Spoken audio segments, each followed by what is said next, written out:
Good morning, members. We have reached the appointed time, and a quorum has been formed. I now call the meeting to order. Item number 1 on the agenda, confirmation of minutes. The minutes of the last meeting have been sent to members, and the Secretariat hasn't received any proposed amendments. If there are none proposed here, I would like to confirm the minutes now with your agreement. Okay. Item 2, information issued since the last meeting. We have all received this paper, and the title is now listed under item number 2 on the agenda. Any questions? No. All right. Items for discussion for the next meeting. The next meeting will be held on the 25th of March. We have tentatively received one proposal, and that is Public Works Project number 5114 AP, Kwai-Ching Container Basin. The issue is to make sure that the water is deep enough for the container basin and the approach channel. If the Secretariat receives further suggestions, members will be informed. Please wait for a moment. The Secretariat has also received a letter from Mr. Deng Ga-biu, which you can find at Annex 2, or which has been tabled. He hopes that we will be talking about the implementation on the code regarding the telecommunications sectors and consumer interest code. Members are invited to consider this proposal. Any problem if we list this on the list of items of our outstanding issues? Mr. Michael Tin. Well, in Mr. Chung Kok-ban's motion, a point was raised, and that is our retail infrastructure can no longer cope with the number of visitors. Rental is rising rapidly, and people are saying that there should be a special arrangement, a special shopping, mega shopping center for the tourists from the mainland. In our list of outstanding issues, we don't have this one. Can we put it on the list? And then quickly, let's find a time slot to bring it up for discussion. I'm talking about retail facilities, and also the increasing number of mainland tourists coming over to shop. Well, Mr. Tin, we are going to get more information from the administration first. As of now, we'll put it on the list of outstanding items for discussion. We'll find a suitable time to discuss it. Next, we have the next item, and that is a basic tariff adjustment of the Hong Kong and China Gas Company Limited. I'd like to welcome all the representatives here. A reminder for all the representatives, and that is apart from LegCo members and appointed officials, other members attending our panel meetings will not be protected under the LegCo Powers and Privileges Ordinance in respect of their speeches and documents submitted to us. Secretary, over to you. Well, on the 1st of April this year, town gas will adjust its basic tariff.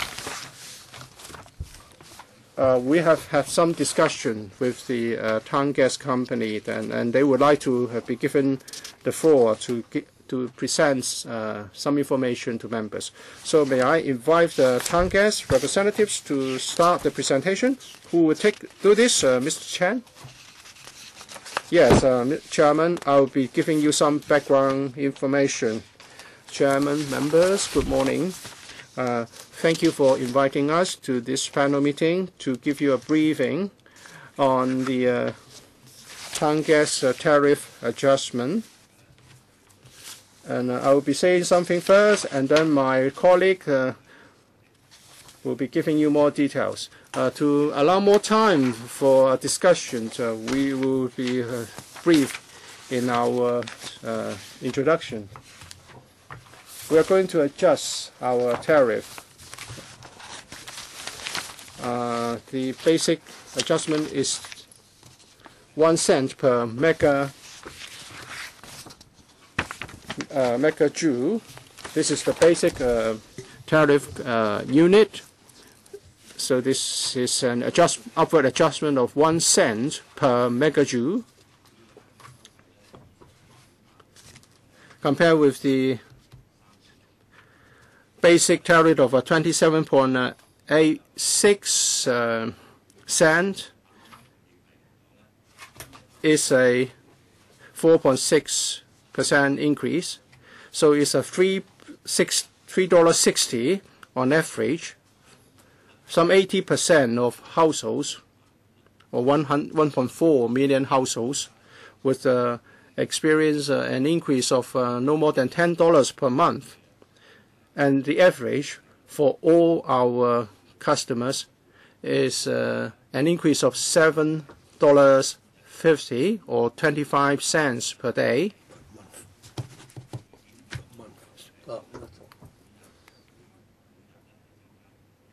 So it's about 10 cents per household members per day.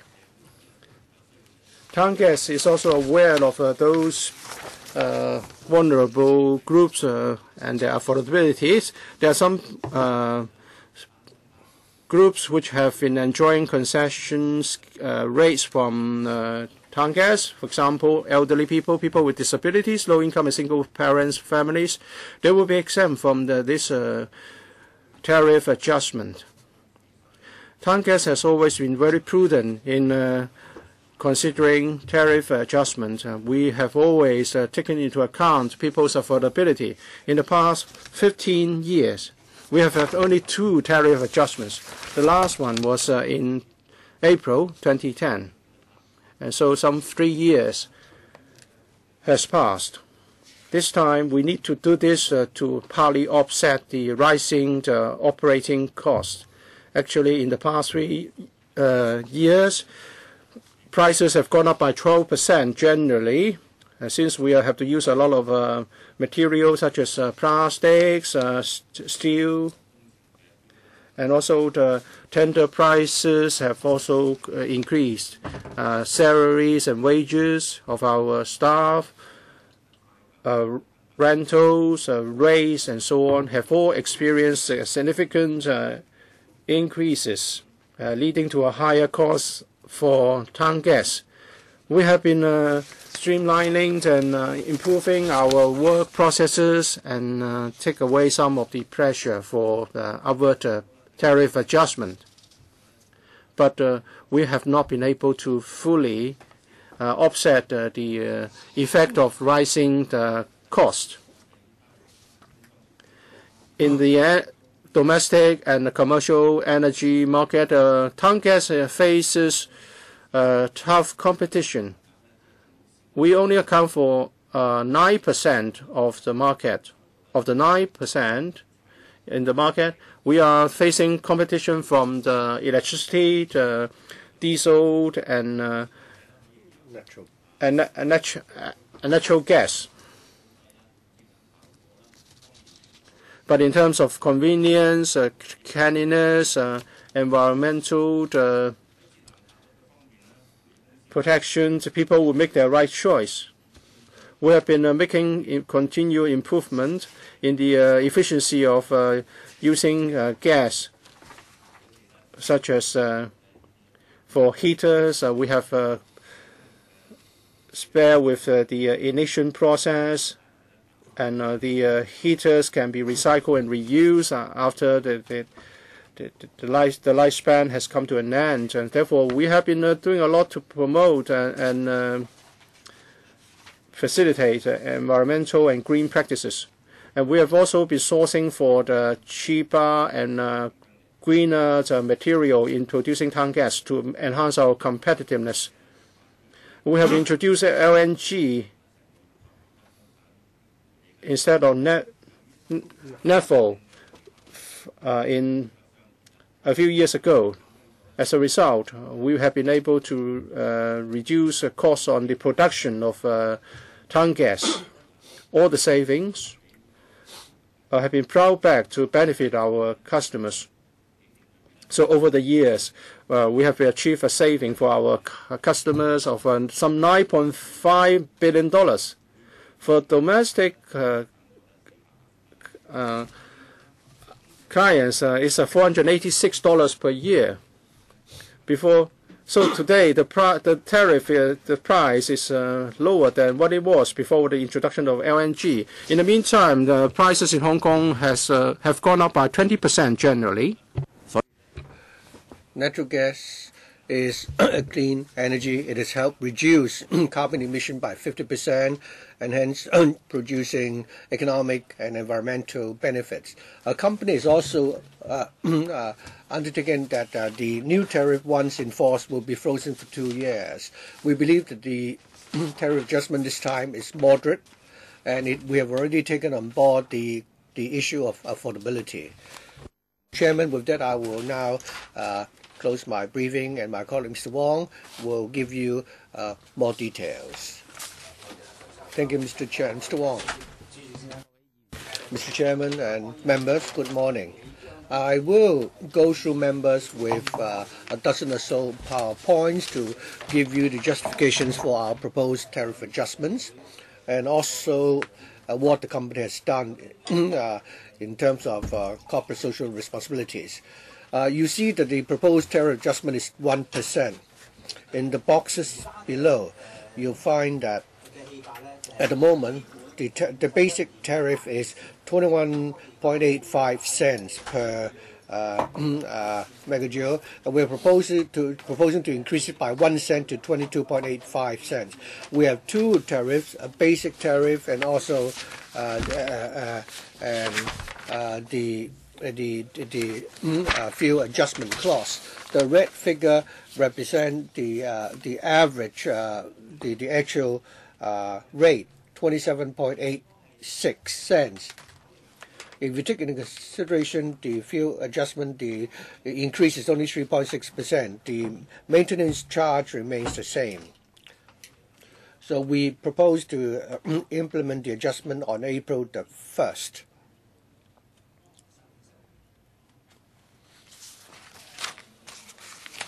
So what will be the impact? If you look at this table, you will find that for domestic users, 80% of households will have to pay no less than $10 per month, averaging about 30 cents per day. You see that the first two columns, which comprise the majority of the households, they would use less than 1,000 megajoules, and for these households, they will pay no more than $10 per month. Of course, there are some who use more, but if we take all the households together, the average increase will be about $7.50 per month. For the industrial and commercial users, 55% would need to pay less than $300 extra. Of course, if the consumption is higher, they'll have to pay more. But on average, all the customers will pay an average of $692 extra. Since the last time we have adjusted the tariff, our costs have gone up, as Mr. Chen had told you. In this table, you'll find that we'll relate the steel pipes, the PVC pipes, salary adjustments, the fuel costs, and the rates that we pay have all gone up by double digits. And these figures actually speak for themselves. The town gas company all along has been working in tandem with the overall development of Hong Kong. In this chart, you'll find that for the last 3 years, we've made a total investment of $2.5 billion on laying pipes, building new plants, and so on. For the next 4 years, we plan to invest another $3.9 billion. You would note, well, some people will ask, why is it that in 2012, 2013, it's particularly high. We all know that the cruise terminal is now under construction, and in the seabed we have two gas pipes. The building of the cruise, since we need to build the cruise terminal, we need to relocate those gas pipes to tie in with the construction of the cruise terminal, and hence we have to make that extra investment. Mr. Chen also told you that in 2006, in September 2006, we already started using natural gas to replace the naphtha oil and cut down on our costs in terms of natural gas. You'll find that the fuel tariff compared with the rate in September 2006, before we started using natural gas, the tariff is actually cheaper by 1%, while during the same period, inflation was 20% and the global fuel price has gone up by 51%. And this shows that after we've started using the natural gas, it has really, helped us cut down our costs. And since we've started using natural gas, we've helped our households to make a total saving of 9.5 billion. If we continue to use naphtha oil, we would have to pay an additional 9.5 billion. The company all along has worked very hard to protect the environment, and these are some of our environmental projects, the Xinwan and the anti-northeast. In the anti-northeast, we've used the methane gas, which originally would be burnt, but we are now using as part of the raw materials for us to produce natural gas. So methane gas, which originally would be wasted, are now being recycled. And at the same time, we can also help cut down on the production of carbon dioxide. Mr. Wang, could you speed up a little bit? As far as concession is concerned, 90,000 households will benefit from the concessions, and the current adjustment will not affect these households. Furthermore, we are also facing competition from suppliers of natural gas and so on. Over the last few years, in terms of the safety of our gas supply, we have successfully registered 0 accidents. And our performance has been praised by third parties, which confirmed that we've reached the target of 99.9%. We also have made available different types of gas utensils to help cut down on gas consumption. There are efficient stoves. We can help our customers save energy. The kitchen normally is very hot, and we've come up with a method to recycle the heat generated to heat up water for the business enterprises, so that it will become another form of energy.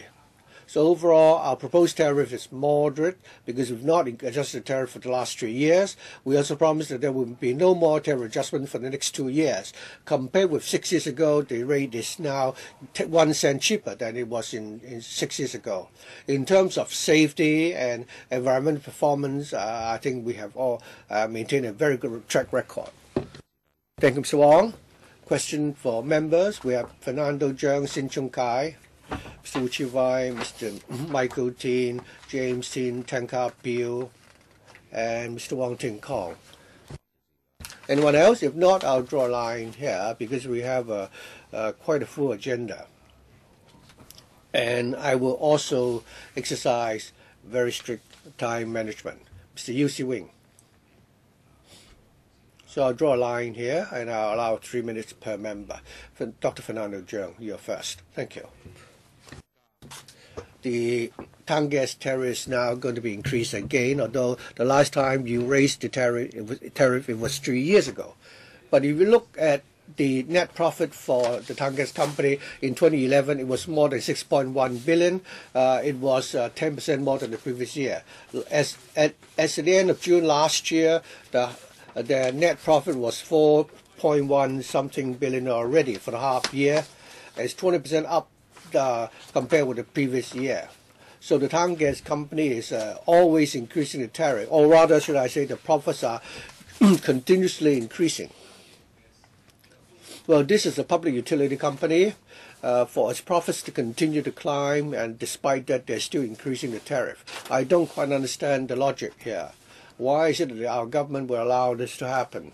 We understand that if a company performs well, they're entitled to make a profit. But this is a public utility. When you increase the tariff, it will affect all the citizens of Hong Kong, despite all the waivers and concessions. Many of our restaurants will be affected, definitely. In the end, each and every citizen will be affected. So I'd like to ask the government what policies it has.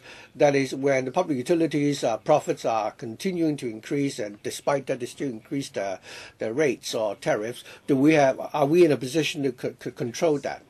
And secondly, although the town gas companies say that they offer concessions to the elderly and the low-income households, but for low-income families, only those CSSA recipients would qualify. But many of the low-income households do not apply for CSSA. So I'd like to ask the town gas company whether or not you will consider expanding the scope of your concessions to those households, low-income households, who have not applied for CSSA. For example, in the past, the Caring Fund, I think you should allow him time to respond. I'd like to ask them whether or not they have any plan to expand the concessions to other households. Could the Secretary please answer the question regarding regulation? Thank you. I think we're all concerned about the increase in charges by the public utility companies. The role of the government is that before they propose to increase the tariff, they would need to inform the government, and because there is competition in the market. Of course, so when we consider the application, we have to consider whether or not the proposed increase is reasonable, whether they've taken care of the needs of the grassroots population. Looking at the figures, the present adjustment is rather moderate. Mr. Sin Chung Kai. I've already said that I will exercise time management very, very, stringently. If you want them to to give you a fuller answer, you have to make your question short. Sin Chung Kai, 2 questions. Could the town gas company explain this? During the first half of last year and in previous years, last year, for the first half, you made more than $4 billion of profit. How many % of your profit would come from overseas, and how much of the profit would come from Hong Kong? So could you explain whether your profits originate mainly from overseas operations? And secondly, when will your contract or franchise expire? And when the franchise it's about to expire, will there be a dramatic increase in tariff? Well, we are already a conglomerate, and our business includes energy, public utilities, telecommunication, and property development. You quoted our profit figures, and they include revenue from property development. In the mainland, even for public utilities and for the energy sector, our profits from the mainland already make up more than half of our total profits. So those figures do not reflect our revenue from Hong Kong every year. The actual proceeds from our gas operations in Hong Kong will be, well, as you find in the consultation paper, we will provide that figure, at which time you can use it for your reference. For 2012, we do not yet have the final figures for our profits. That's why we're not able to provide that now. Regarding natural gas, we've signed a 25-year contract with the natural gas supplier starting from 2006, and it will only expire in in 2023, so we still have another 18 years. During the contract period, will the price of natural gas go up in tandem with the market changes? I think at the time we signed the contract, we had there is a price ceiling and a price floor. Since that oil prices has gone up so much, I think in 2006 the price was already at the ceiling. So for the next 18 years, we will have the comfort that there will not be any further increases, and all the benefits will go to our customers. So any shock we can anticipate will only take place 18 years later. Yes, Mr. Wu Chi-wai. Or Mr. Michael Teen.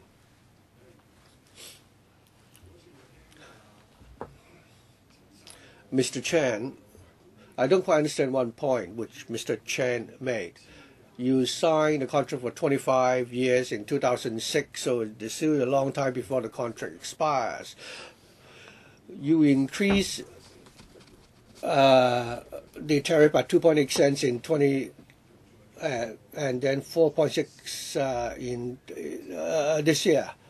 As you've said, you've already signed a 25-year contract, and the price of your natural gas is already at the ceiling, and it will not go any further. So what is the reason behind the present adjustment? Definitely it has nothing to do with your profits, because you've already we've already been told that your profits have gone up a lot. So the only argument is that increasing the rate by 4.6 cents in 3 years is negligible, other than the question of affordability.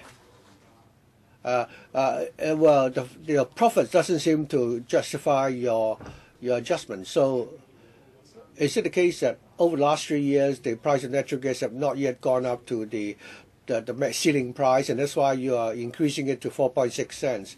Now that the price has reached the ceiling, does it mean that the tariff will no longer be adjusted for the next 10 years? Could Mr. Chan, you told us that your operating costs and staff costs have gone up. What other cost increases do you anticipate will be there? Regarding the fuel adjustment, 60% of our fuels are natural gas from Australia, and the price of that will not go up. The other 40% will fluctuate according to world trends, because we still need to use naphtha oil. Since it only made up 40% of the total raw materials used, and that would already moderate or lessen the expenditure that we need to pay for fuel. Well, then in 2010 to 2013, fuel prices have gone up by 40%. If 60% of the natural gas are already at the peak and they cannot be got any further, and the other 40%, the fuel cost has gone up by 40%. On average, you will need to increase the tariff by 16%. Why is it so magical that you're only increasing the tariff by 4.6%? Perhaps I haven't finished with my explanation yet. I think our revenue is divided into two parts: the basic tariff and the fuel adjustment clause. The latter would fluctuate according with the oil prices. The other part would be our operating cost. We have more than 2,000 staff. We have set up many customer centers which we lease from landlords, and every year we need to invest $800 million to maintain the safety of our system, to lay new pipes, replacing old gas pipes. All these would incur cost. Labor cost has also gone up substantially. As a result, tender prices have also shot up dramatically. So the 4.6% adjustment will only partially offset rising operating cost. Chairman, I think you know the question that I'm asking. I'm sorry, time is up.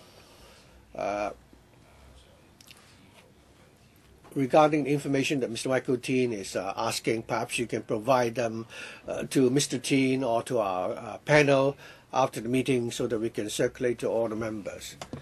Mr. James Teen. Chairman.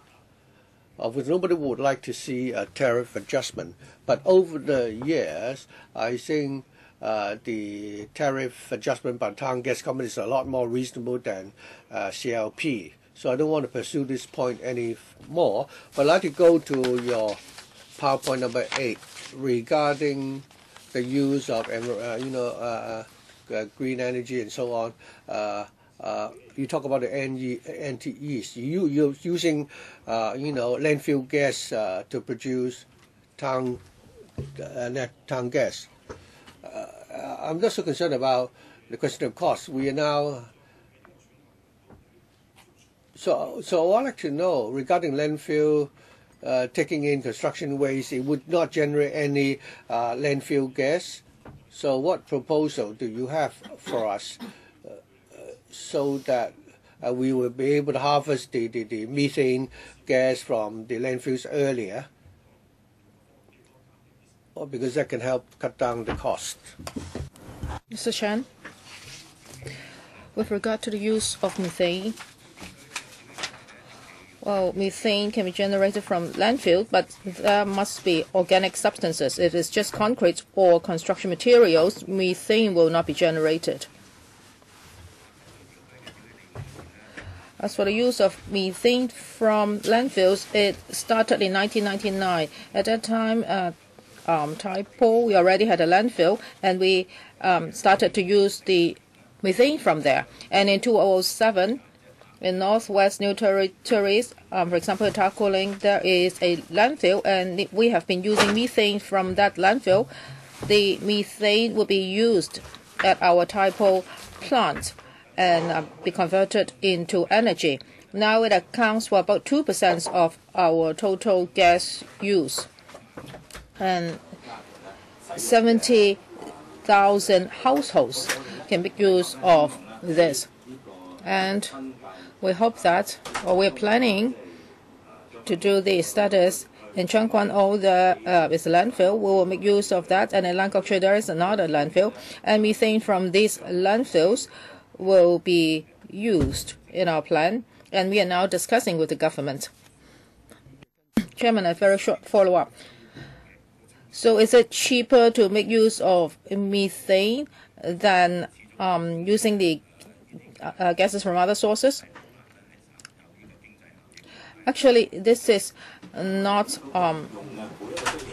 that economically efficient, but is environmentally sound, because the amount of methane we generate from these landfills is small, but we have to invest a lot. Yet town gas undertakes that although we are investing so much in recyclable energy, we will not charge users higher fees. I believe the consumers and the public are very concerned about energy.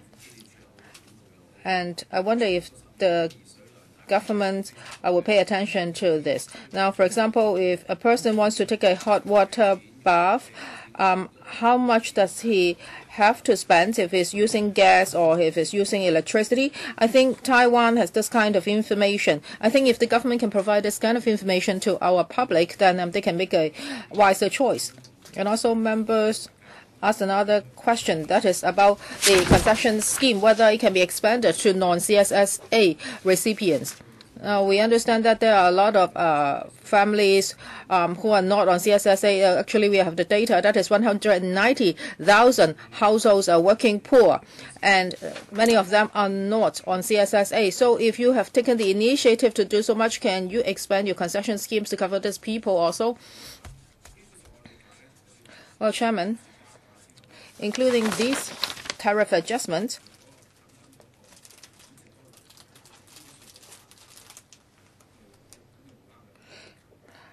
if you use gas or use electricity, actually the cost is more or less the same.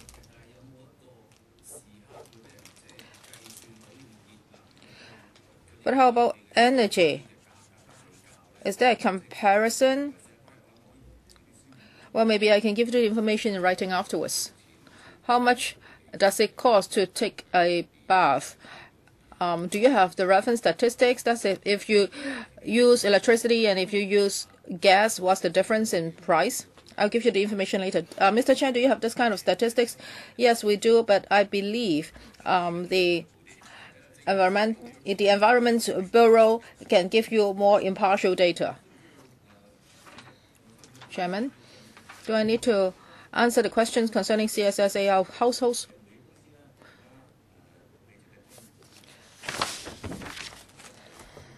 Now, the town gas now has a concession schemes for CSSA families, the elderly, and people in need. And the number is 90,000 households now, and accounts for 5% of our total users. This is not too low a percentage. However, for those who are not on CSSA but are in need, we are actually willing to help them. But the most important thing is how to draw a line, who needs our help and who does not. Because we really cannot go survey the families. We have some NGOs and welfare bodies who would make recommendations. And if they recommend, most of the time we will accept their recommendations. Mr. Wu Zhiwai, I would also like to follow up in this regard. I would like to know more about concession for elderly. So you are targeting the elderly live in public housing only. But for the elderly who are living in private housing, you really don't know whether they are living with their children or family. So you cannot do anything. Actually, when I work at the districts, I discover many cases like this. I wonder if you have talked to NGOs. Have you conducted a review for singleton elderly persons, even though he or she lives in a private building? Is it possible to help them? Or for those who are in the public housing waiting list, can they receive this kind of concession? If you do that, then you can help more people. Mr. Chen? Town Gas is willing to take all this into consideration. The most important thing is to plug the loophole in the system. This is question number 1, and there's another question that is about recyclable green energy. At Silho Wan, the government has a food waste factory. I don't know what's the latest progress. It seems that the tendering exercise was aborted. But if food waste can be converted into methane, I think that's also a very good direction.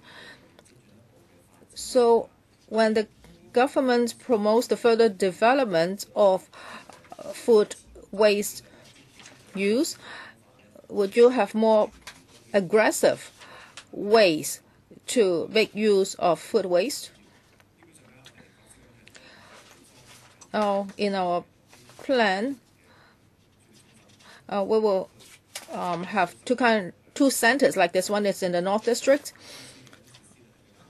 because the one in the North District is closer to the facilities of Town Gas, so it's more cost effective if the waste is going to be converted into gas. Well, from a technical point of view, we have actually looked at the Japanese and German experiences, and we can make use of new technologies to turn methane into gas. And also for Town Gas, we have pipeline systems, for example, in Chiang Kwan Ngo and Ta Ku Lang. So it's very convenient for us to make use of these advantages, and we can join hands with the government so that methane and food waste can be well used.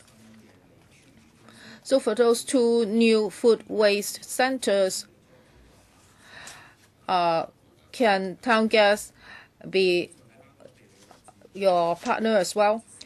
Of course, we will have to look at the geographical situations first, and North District is a very good place to do that. Mr. Huang Tengguang, just now, town guests told us that for their income, half of it comes from the mainland. And I understand that you have a lot of pipeline projects on the mainland. So does town gas or will town gas have such a policy that is income from the mainland will be used to subsidize Hong Kong customers? Now, because you had your history in Hong Kong and you built up your reputation in Hong Kong, so will you be contributing more to Hong Kong people? And also, for page 5 of your PowerPoint, remuneration increase 18%, that is from 2010 to 2013. So for this increase of 18%, is it for staff at the lower level or just for senior management? Mr. Chen? For income from other places, including the mainland? I would like to make this point. Actually, for our business overseas, now we are still at the investment phase. So we can just provide you with figures. We have to continue investing. For example, on the mainland, we are investing in new places, and there are new cities with a new system of pipelines. So we have been suffering losses for a number of years already. So if all these figures are taken into account in our books, actually that would be unfair to our users in Hong Kong. So these accounts have to be separated. So this is about the subsidy. What is the second question? Remuneration increase.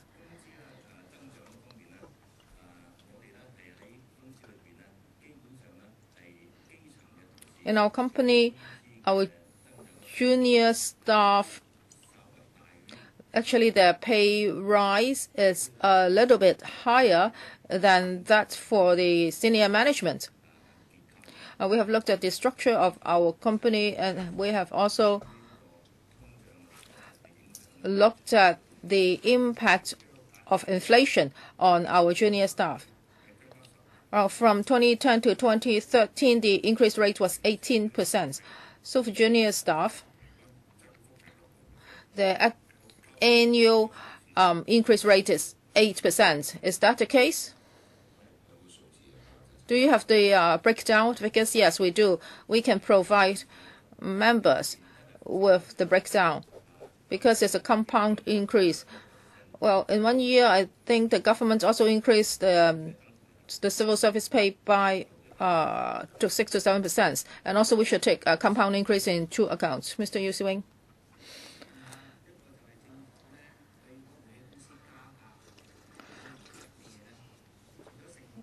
Now, what are the principles the town gas relies on when it increases its tariff? Does the government know that? And also for methane, now you say that it accounts for 2% of your feedstock.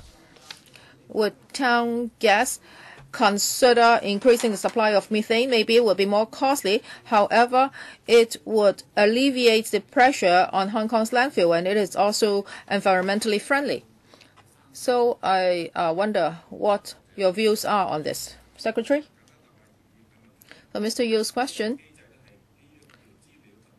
Now, we have an information and consultation agreement with town gas. I cannot hear you clearly, sorry. It means that town gas would have to notify the government, and it has to provide justification for its tariff setting mechanism. As for the use of methane, now we are making use of the methane from 2 landfills, and that accounts for 2% of our feedstock. But if we take Cheung Kwan O and Nan Kok Choy into account, and also if we add food waste, we believe that the percentage can be increased to 8%. Now, if the government approves the tariff increase this time. So can some targets be set? Can setting targets at 10%? I think this is very important because landfill has become a great pressure in Hong Kong. Can the government answer? And also, can Mr. Chen answer this question as well? The Environment Bureau encourages all the companies to be green. And green and town gas, when it comes to energy saving and emission reduction, it has made a lot of efforts. We think that town gas has been very aggressive in this regard, and we think that it is a reliable company when it comes to environmental protection efforts. As for the use of landfill methane, town gas have been trying its best to make use of it. So we want to contribute more to environmental protection and the community, and it actually has nothing to do with our tariff increase. And lastly, I would like to ask the government a question that is about methane. Now you have an agreement with with town gas. Is there a charging clause? How do you charge them?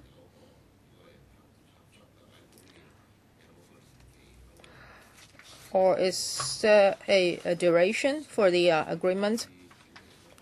So when it comes to the collection of methane, is it the government's job or town gas job?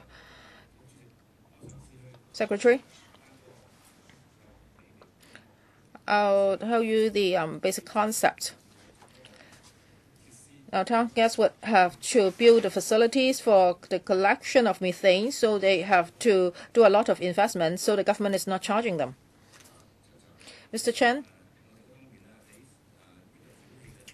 As for the collection of methane at the landfills, actually it's part of the refuse handling process. So we will invest in the building of facilities, and then we will handle the refuse, because the gas emitted as in different types. So we will have to handle these different types of gas, and also we will have to invest in the construction of pipelines, etc. So for gas users in Hong Kong, they will not have to pay more because of all our investments in this area. People are always worried about gas. If there is gas leakage, it may be lethal. So sometimes you would add color to your gas, or you would add other elements to the gas so that it can be safer when it's used by customers.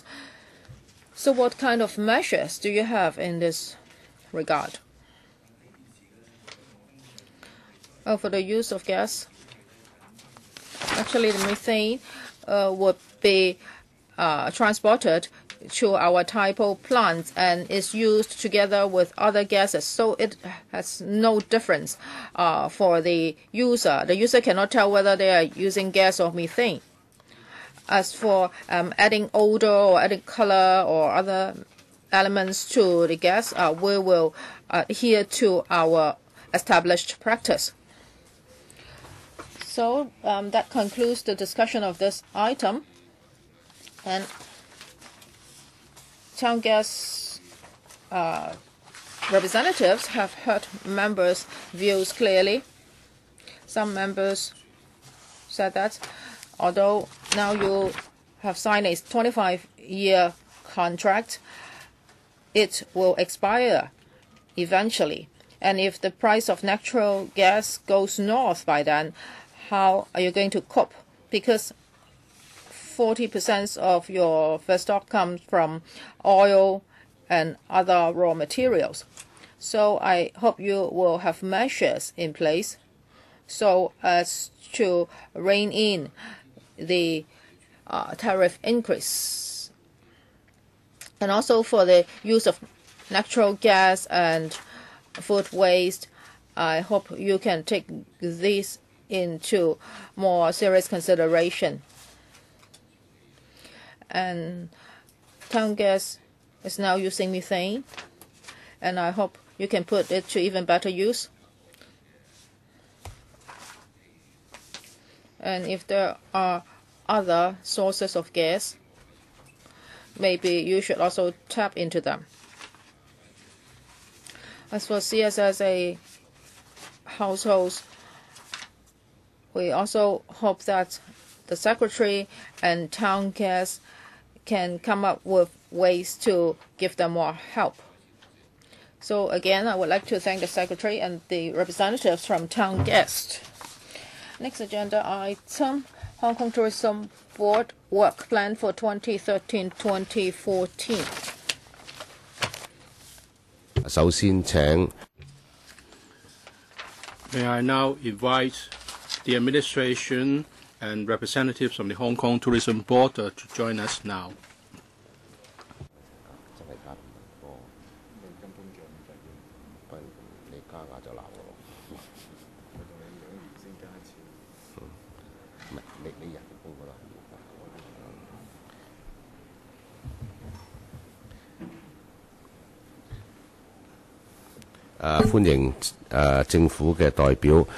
I would like to welcome the foreign officials. We have Mr. Philip Yong, Commissioner for Tourism, Mrs. Lam Siu Hong, Mr. Leung Wing Sing. Sorry.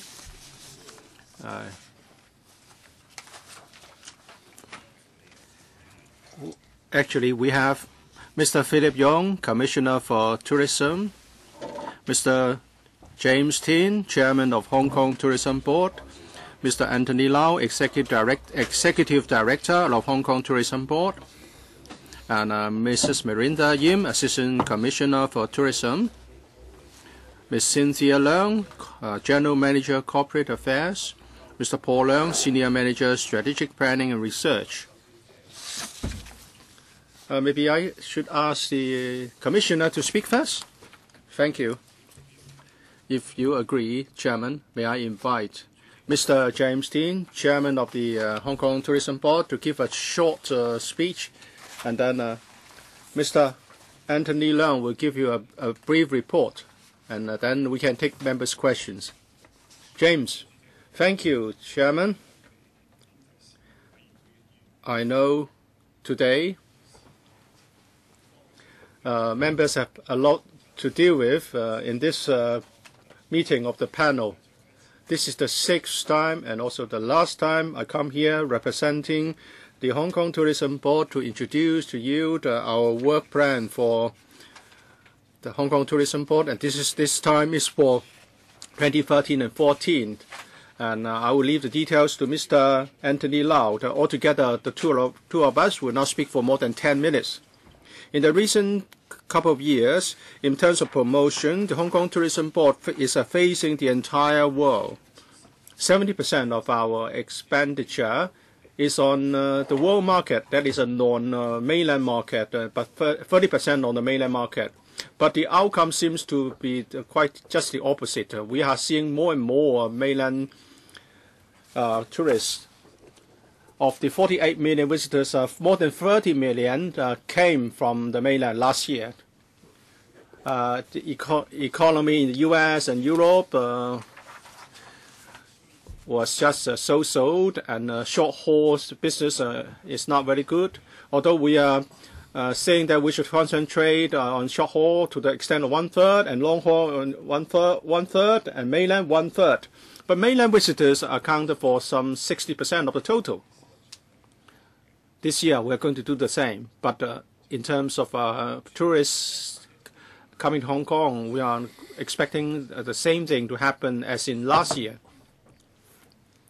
We have some new items, some programs, such as Wine and Dine, Expo, Dragon Boat Racing, Mid-Autumn Festival, which have attracted only a small number of visitors directly. but we are very successful as far as our programs on the mainland are concerned. I also noted that for my 6-year term, this is the first time we have to face the question of whether we are having too many tourists. In the past, we try to explore and expand new markets, existing markets, to get as many visitors as possible. Although we didn't say that we want to have big spenders only, but we advertise in high-end magazines. We promote integrity in the tourism industries. We did not encourage low-end package tours. And now individual visit scheme account for 70%, and only 30% or so for package tours. But those are the areas where you have more problems. And the new legislation on licensing will be tabled in this council this year. It's hoped that with the new licensing system, we'll have fewer cases of coercing tourists to shop and so on. In the coming years, we are going to have the new council, a new chairman. We hope that the chairman and the new members of the council would cooperate with other parties to promote tourism. I've noted some new thinkings, new attitudes towards tourism, and are talking about what happened along Canton Road, and also the fact that tourism is very good for jobs. If we have more than 40 million visitors coming in the next couple of years, I hope we will not be accused of trying to get the growth blindly. I hope members would be more balanced in seeing the value of tourism, and Hong Kong people will not be will not be harsh on tourists, because visitors and tourism are good for Hong Kong. And I would like to defer to my colleague, Mr. Lau. Anthony, Mr. Lam, members of the panel, good morning. Let me present to you the work plan for 2013 of Hong Kong Tourism Board. Last year, in terms of arrivals, other tourism-related indicators such as overnight visitors, average spending, and also the total tourism proceeds have all recorded very good results. In 2013, we expect that there will be an increase of 6.8% of total arrivals. Overnight visitors would grow by 4%. Per capita spending and tourism proceeds would go up by 2.2% and 7.7% respectively. We have 7 major strategic areas this year which are set out in the paper. Let me briefly highlight some of them. First, we'll strive to spend our resources on the 20 major markets worldwide. 85% of our promotion resources will be used on non-Southern China mainland market, and 70% overseas markets, and the other 5% will be for the promotion of cruise tourism in Southern China. To enhance our exposure and publicity, we'll make use of websites and social media. There's a website, and also we are going to make better use of social media to promote Hong Kong tourism. With the latest Hong Kong TV website, we'll be offering 15 languages, targeting 20 markets with different versions. We are one of the top tourism websites in the market.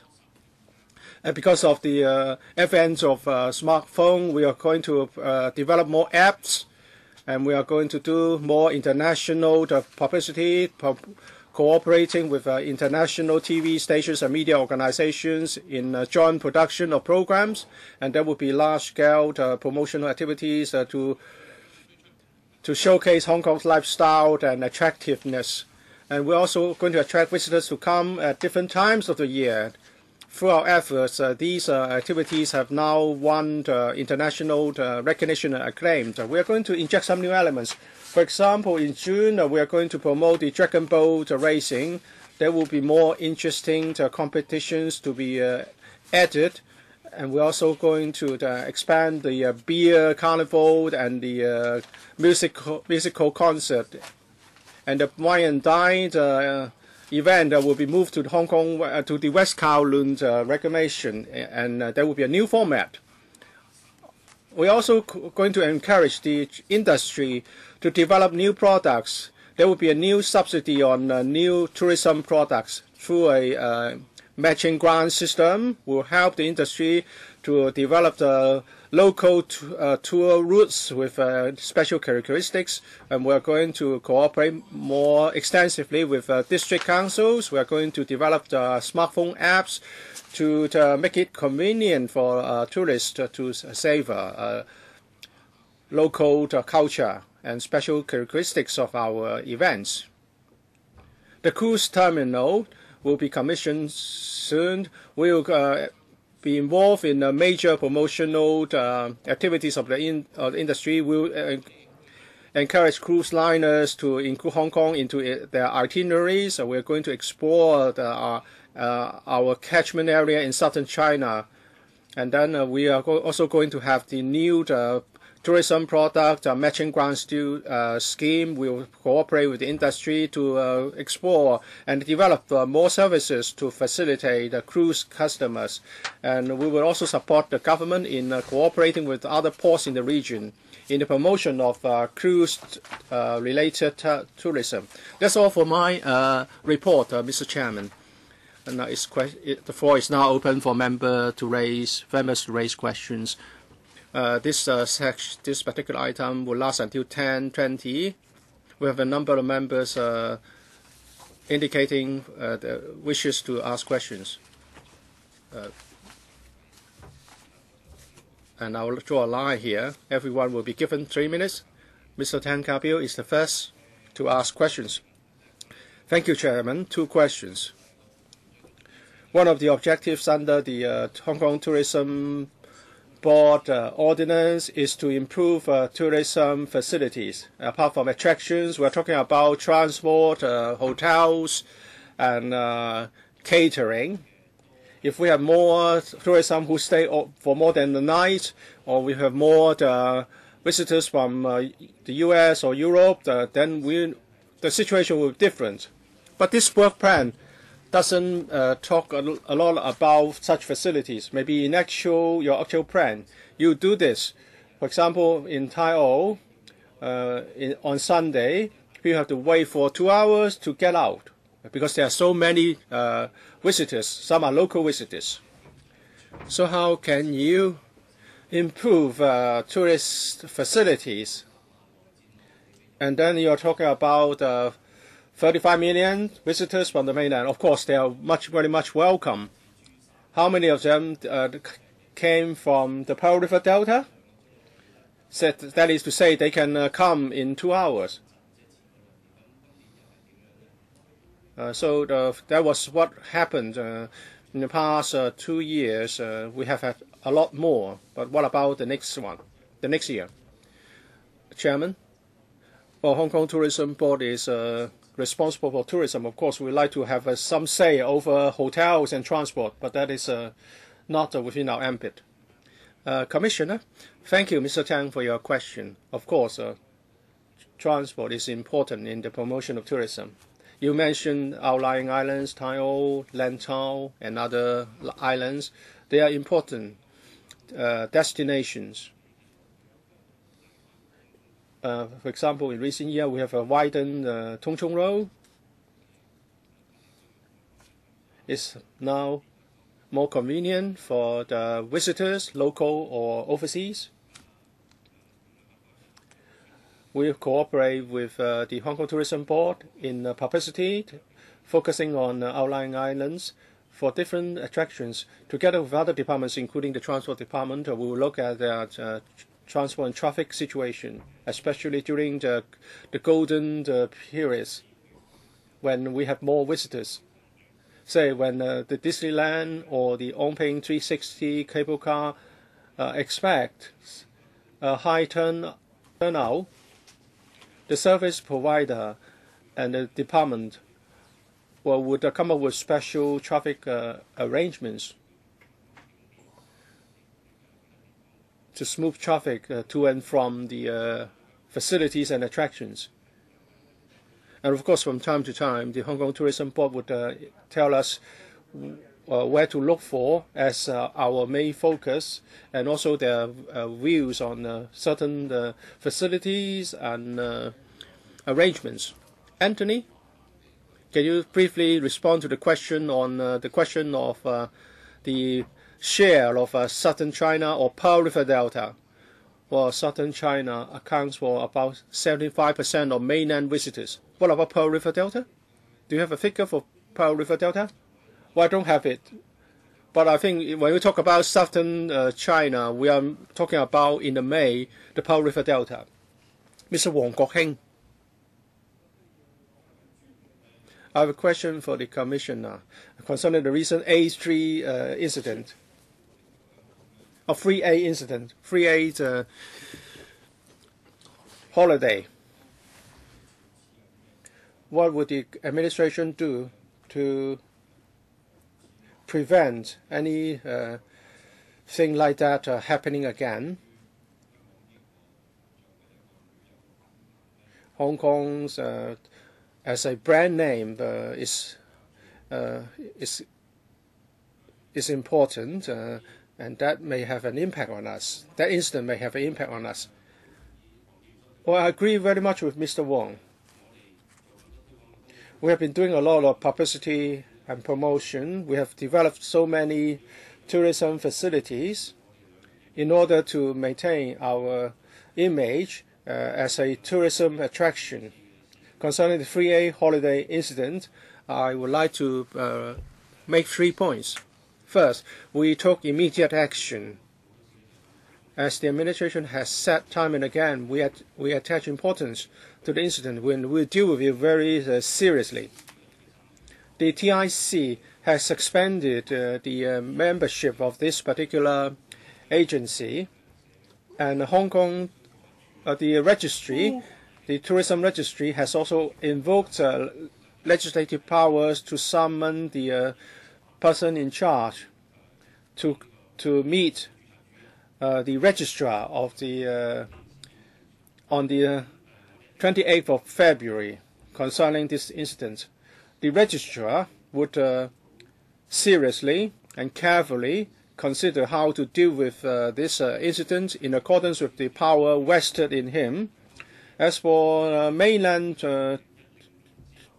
tourists, since 2010, some 10 measures have been implemented to deal with the various questions or issues caused by the big number of mainland visitors. And now the 10 measures will be reviewed to see whether we need to tighten or review or rearrange some of them. Inbound mainland tourist groups have attracted fewer complaints since the introduction of the new 10 new measures, but we hope the TIC would take another look at those to see what should be tightened so that we can more effectively regulate the operations. And we have already reported to this council that we are preparing to set up a statutory body to monitor the tourism industry. In the middle of this year, we'll come back to report on the progress of the preparation. We're going to have set up a statutory body to regulate tourism. We would make reference to similar exercises to see whether we need to do something more stringently. Mr. Gary Fan. Mr. Tin asked whether we have too many tourists in Hong Kong. The SAR government has asked a number of departments to look at our capacity. I think we are having too many IVS visitors. In 2007, mainland visitors accounted for more than half of all tourists. That's a warning signal. At that time, the Tourism Commission and the Hong Kong Tourism Board should have done something to rectify the matter. Well, we're going to have 15 million. So 35 million will be accounted for by IVS and mainlanders. And this year, you want to spend $50 million to do promotion on the mainland and in southern China. This is not right. And if we look at the number of hotels as part of our capacity, we have 190 hotels, 62,000 rooms. If we use this as the basis for our projection, and if according to Hong Kong Tourism Board, every visitor would stay for 3 nights, we can only entertain the 30 to 40 per day, 40,000 per day. But in 2012, we are seeing on a daily basis more than 100,000. So the answer is very clearly spelled out for you.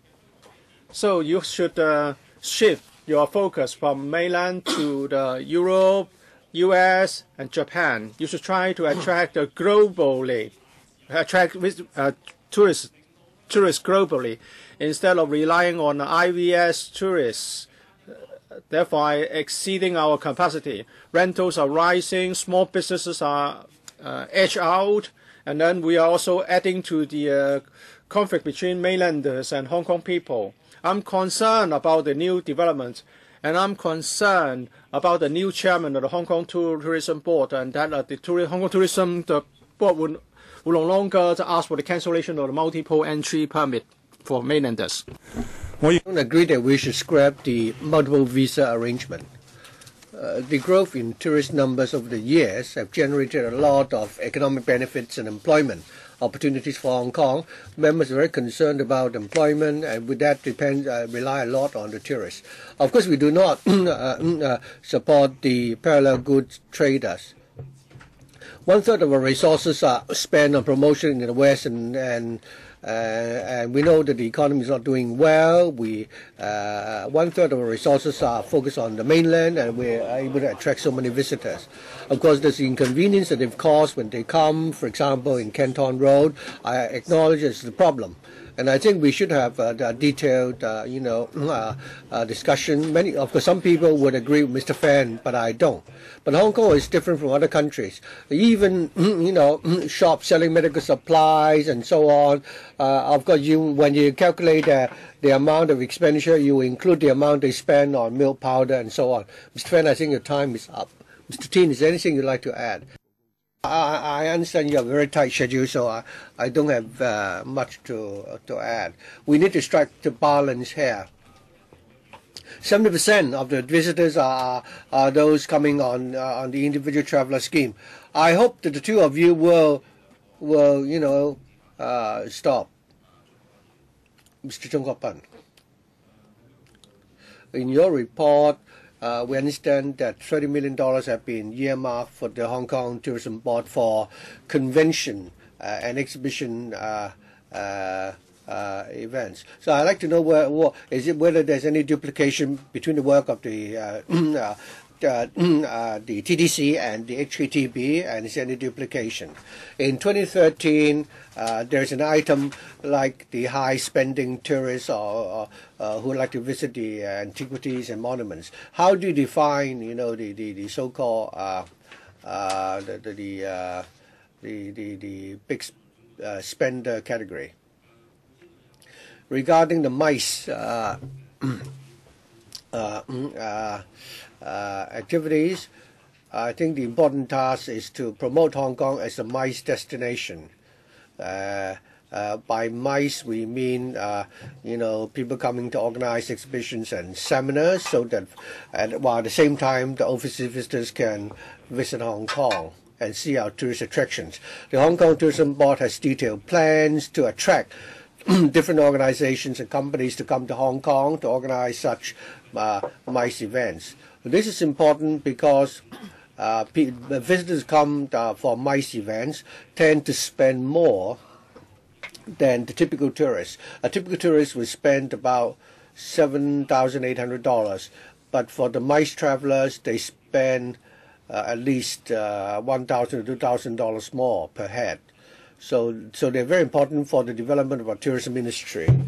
As far as division between the HKTB and the TDC, I think the two complement each other. The TDC, of course, would try to works to attract more people to come to stage exhibitions in Hong Kong. And as far as promotion is concerned, the TDC and HKTB also work closely together so that we can attract good events to come to Hong Kong, and that the visitors who come for these events will have a pleasurable experience. To answer the second question, I'd like to ask Mr. Lau to answer the question. I understand that the chairman of the TB also sits on the board of the TDC. Mr. Zhang, regarding the attraction of the so-called tourists with high spending power, 95% of our promotion resources are spent on the non-southern China region and overseas markets in order to attract more overnight stayers to come to Hong Kong, because they tend to spend more than the same-day travelers. And secondly, we spend a lot of resources on the emerging markets like Russia, and to attract more visitors from those countries. A Russian tourist will come to Hong Kong, will spend typically $12,000 per day. And thirdly, like Mr. Cheng said, the mice, market. These are the three areas where we are trying to attract more of these visitors who with higher per capita spending to come to Hong Kong. It's good that the Hong Kong Tourism Board has organized all these different events like the Wine and Dine Festival. But you've spent 70% of our resources to promote Hong Kong overseas, but you seem to be a lonely salesman. You use 20% of resources. Are you able to attract phenomenal or large number of visitors from the mainland to come to Hong Kong? In other parts of the world, I think they're already seeing the potential of the huge number of tourists who are willing to travel abroad. So all the markets are competing for Chinese tourists. In Hong Kong, we're worried that Hong Kong is getting more and more crowded, and we're not able to cope. And some people suggest that we should give up the individual traveler scheme, and we should scrap the multiple visa arrangement. I don't think that is wise, because tourism is very important for our GDP and for our employment. But there is also one question which the government and the Hong Kong Tourism Board should consider. That is, all the tourist attractions are now very crowded. In Cheung Chau, for example, every weekend the island is fully packed with people. The Royal Committee there had a long time ago asked the government to expand the core tourism area in Cheung Chau. Don't focus the tourist area in just a few main streets. The government has turned a deaf ear and claiming that it costs a lot of money to expand the infrastructures. But other than selling Hong Kong overseas, would you also,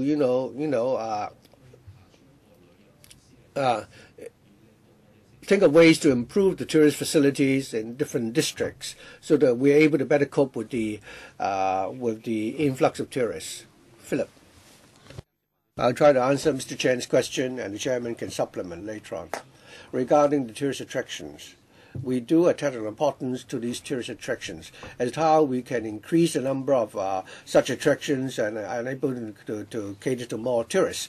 Our two theme parks, the Ocean Park and the Disneyland, they have just finished with the expansion in the last few years, and they have further expansion planned for the next few years. We will brief this panel later with the details at a later stage. We also hope that we can expand the size of the tourist attractions. We now have a new tourist product, a project plan to develop new tourist products. We encourage and trade to develop new tourist attractions and products. Other than the traditional tourist attractions, the visitors can consider going. Philip, could you be more focused and answer the member's question? His question was about local visitors or local tourists. Well, regarding the new products, for areas which are not so well frequented by tourists, we want to build new tourist attractions to attract them to see those places, so that the traditional tourist attractions will not be so crowded. James. I think most of the feedback we get are complaints for tourists. We understand that the tourism board have not received such feedback from the general public. Of course, we have reflected the government about problems like traffic congestion and so on. I'm sorry, Mr. Chan, your time is up. Mr. Yu Si-wing. Regarding the CE said that we need to review the excessive number of tourists, visitors, and the spending in Hong Kong. So I'd like to ask how the CE will follow up on this. Furthermore, I think the tourism board has done a good job in terms of promoting Hong Kong as a tourist attraction. Mr. Chen Wing-ban already said that in certain tourist attractions, they are very crowded, whereas in other places there are very few visitors. So going forward, for areas with the potential, such as the outlying islands like Cheung Chau or Sai Kung, would you consider, committing resources to build more tourist facilities there, so that the tourists coming to Hong Kong can have more choices? And that they don't have to all crowd to rush to Disneyland and Ocean Park. Regarding visitor numbers, I've already told you that the SARG is now conducting a review on the overall ability of Hong Kong to cope with the visitor numbers. We are assessing the capacity of our custom border points and also how many tourists they can accommodate, the tourist attractions that we are now expanding, and also whether our transport infrastructures are able to cope and so on. But on the other hand, and also the impact of tourism on the rest of our society. We're conducting a very detailed assessment, but that assessment is still underway. After we finish with our assessment, we will brief members of the outcome. Regarding outlying islands, that will be a major focus for us to develop as a tourist attraction, be they Lantau or Sai Kung. One of our major promotion strategy is green tourism. The geopark in Sai Kung and the rural areas on Lantau, such as Tai O. In our promotion, of course we want to further perfect our promotion, improving the tourist attractions and developing new tourist spots. We will continue to work along those areas. We hope that we will have a more balanced portfolio of tourist attractions. Thank you, Chairman. Regarding the question of Hong Kong having too many tourists, I hope the government will come up with a report as soon as possible to allay our concerns. When will that report be forthcoming? Thank you. I think we're working hard on the review at the moment. We need to tread carefully. We need to consider the different data. We'll try to finish it as soon as possible, and once we've reached our conclusions, we will brief members accordingly. For 2010, overnight stay tourists who come for overnight stay, the increase has slowed down. The overnight stayers, the growth rate for such tourists have also slowed down. I'd like to ask the Commissioner whether or not we have enough hotel rooms to cope with the large number of tourists, or is that the reason why there is a slowdown in the number of overnight stayers? The Apex Horizon incident has, actually caused people to ask the questions whether or not we have sufficient hotels. I know that there are many five-star hotels, but most of the group tours who come, the members will not stay in the five-star hotels. Do we have sufficient number of rooms in our 3 to 4-star hotels to cope with the rising number of tourists? Commissioner, thank you. Well, hotel is a very important part of our tourism industry. Of course, the increase in tourist numbers will put pressure on the hotel industry. First of all, give members some figures. We have 211 hotels and 67,000 rooms in total. We expect that by 2017, the total number of hotel rooms in Hong Kong will reach 83,000. That is to say, in the next few years, there will be an increase of 16,000 new hotel rooms. These are already concrete figures because permits have already been obtained to build those new hotels. What about the Apex Horizon and the hotels which, like Cheung Kong, could be put on sale to the market? Well, that's a separate issue. He's asking whether or not those are also included. Of course, if they've obtained a hotel license, then such rooms would already be included among the 67,000 hotel rooms. Regarding the 16,000 additional hotel rooms coming on stream, recently we have received many planning applications to convert other buildings into hotels. And there has been an increase in the number of such applications. And I think that would also help increase the supply of hotel rooms. As to whether or not all the hotels are high-end hotels, according to our statistics, the so-called 3 to 4 star hotels make up about 2/3 of the total supply of hotel rooms, which means that we have the ability to cater to the needs of different tourists. So you're saying that we have sufficient number of hotel rooms.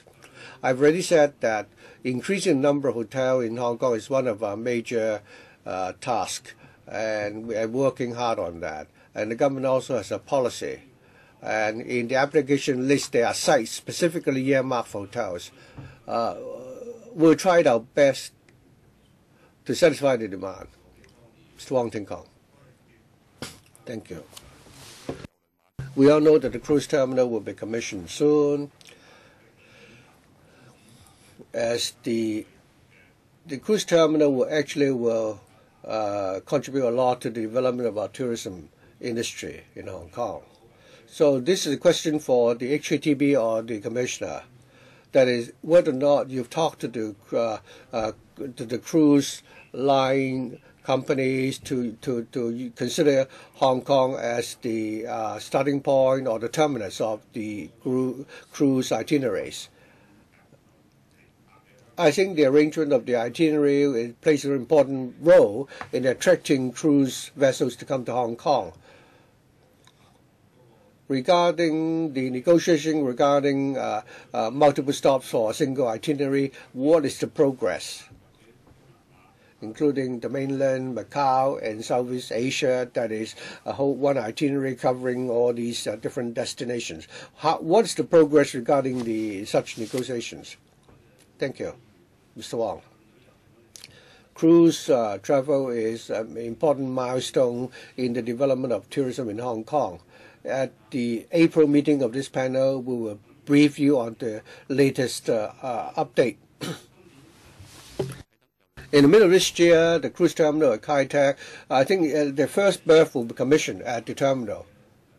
And that can help diversify the source of our visitors and also make Hong Kong a more attractive destination. Members asked about the itinerary of the cruise vessels and Hong Kong being the I think we've worked hard with the tourism board to discuss with different cruise liners. The tourism board has, together with the cruise liner operations, has set up a fund to subsidize the cruise line companies to promote Hong Kong's cruise terminal and to encourage more operators to send the vessels to come to Hong Kong. Using Hong Kong as a starting point or terminus is very important. At the initial stage, we want to increase the frequency of vessels coming to our cruise terminal. We'll welcome vessels coming to Hong Kong either as a starting point or a final destination. with Kai Tak and the ocean terminal, I hope that we'll be able to attract more cruise vessels coming to Hong Kong. Regarding multiple stops on the same itinerary, certainly that would be most attractive to the tourists. Regarding the ports in the mainland and Southeast Asia, we have been in dialogue. We want to come up with more diversified and attractive itineraries so that both in Hong Kong and the neighboring regions can become a major destination for the tourists coming on cruise terminals. Chairman, I think we should congratulate ourselves because all the major cosmopolitan cities are really envious of Hong Kong because we have, excessive or surplus of tourists. We have a problem of management. We have not been forward-looking enough. We are short of shopping facilities and hotel rooms, and I think we've missed the best time to do it already. And we should, cherish all the opposing points. On the other hand, I don't think we should send a message that we don't welcome tourists, because once the numbers go down, it's difficult for them to go up again. And actually, a blessing is not. I think should not be taken for granted. SARS can break out again, and in mainland they are starting to tackle corruption, and we're already seeing that the sale of luxury goods in Hong Kong dropping by 20-30%. The government always gives us the feeling that when there's a problem, they immediately try to take some immediate action, such as the incident involving the milk formula. But once you pass the crucial stage, the government is still not able to grasp the crux of the issue. Although Siu Ai Leung said that so we should focus on quality rather than quantity, I hope this is not one of the weaknesses or shortcomings of Siu Ai Leung as suggested by Mr. James Tin. But I think the government should not be swayed by a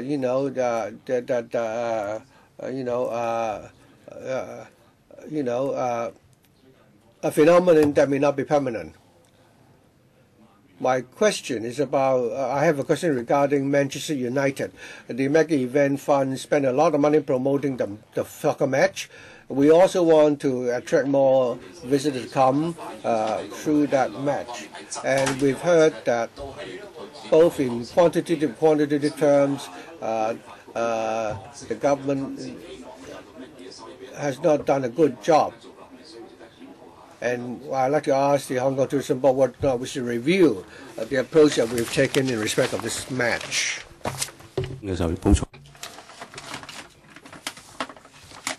For the Mega Event Fund is sponsoring Manchester United to come to Hong Kong in July. This is to highlight Hong Kong's position as a venue for mega events. And $8 million have been earmarked for this purpose, and it accounts for less than 1/4 of the total budget. And one of the conditions is that 4,000 tickets would have to be given to the tourism board so that they can be sold to overseas tourists. As for the other arrangement, it would be in the hands of the organizer. Now we're still several months away from the event. Well, please be brief, please. Now they're doing the preparatory work. We hope that this event can be enjoyed by all, and it would also attract overseas visitors. And also after the event, a report has to be given to us by them, and if they cannot meet the targets that we set for them beforehand, then we may have other considerations, for example, cutting the subsidy. Anthony, how about the tickets? We have got 4,000 tickets, and they will be distributed to travel agencies. And they will have to sign an undertaking with us, and such tickets would have to be packaged and sold overseas so as to attract overseas tourists to come to Hong Kong. Mr. Lam Tai Fai. Tourism industry has made a lot of contribution to Hong Kong's economy.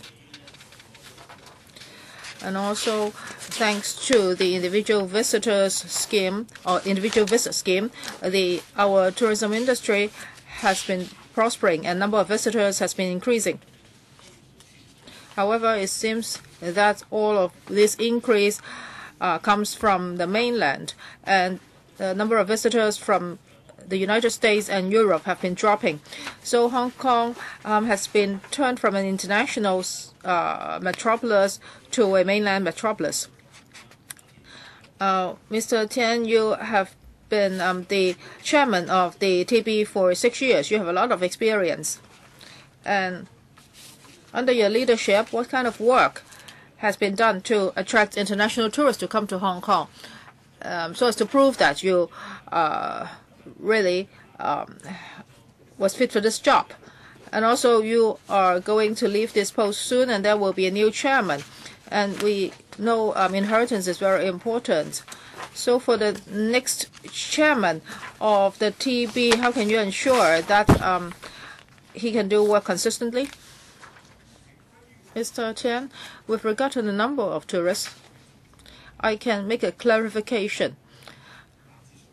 We spend about $15 million on promotion in the United States and Europe, etc. And also $50 million are also spent on short-haul visitors.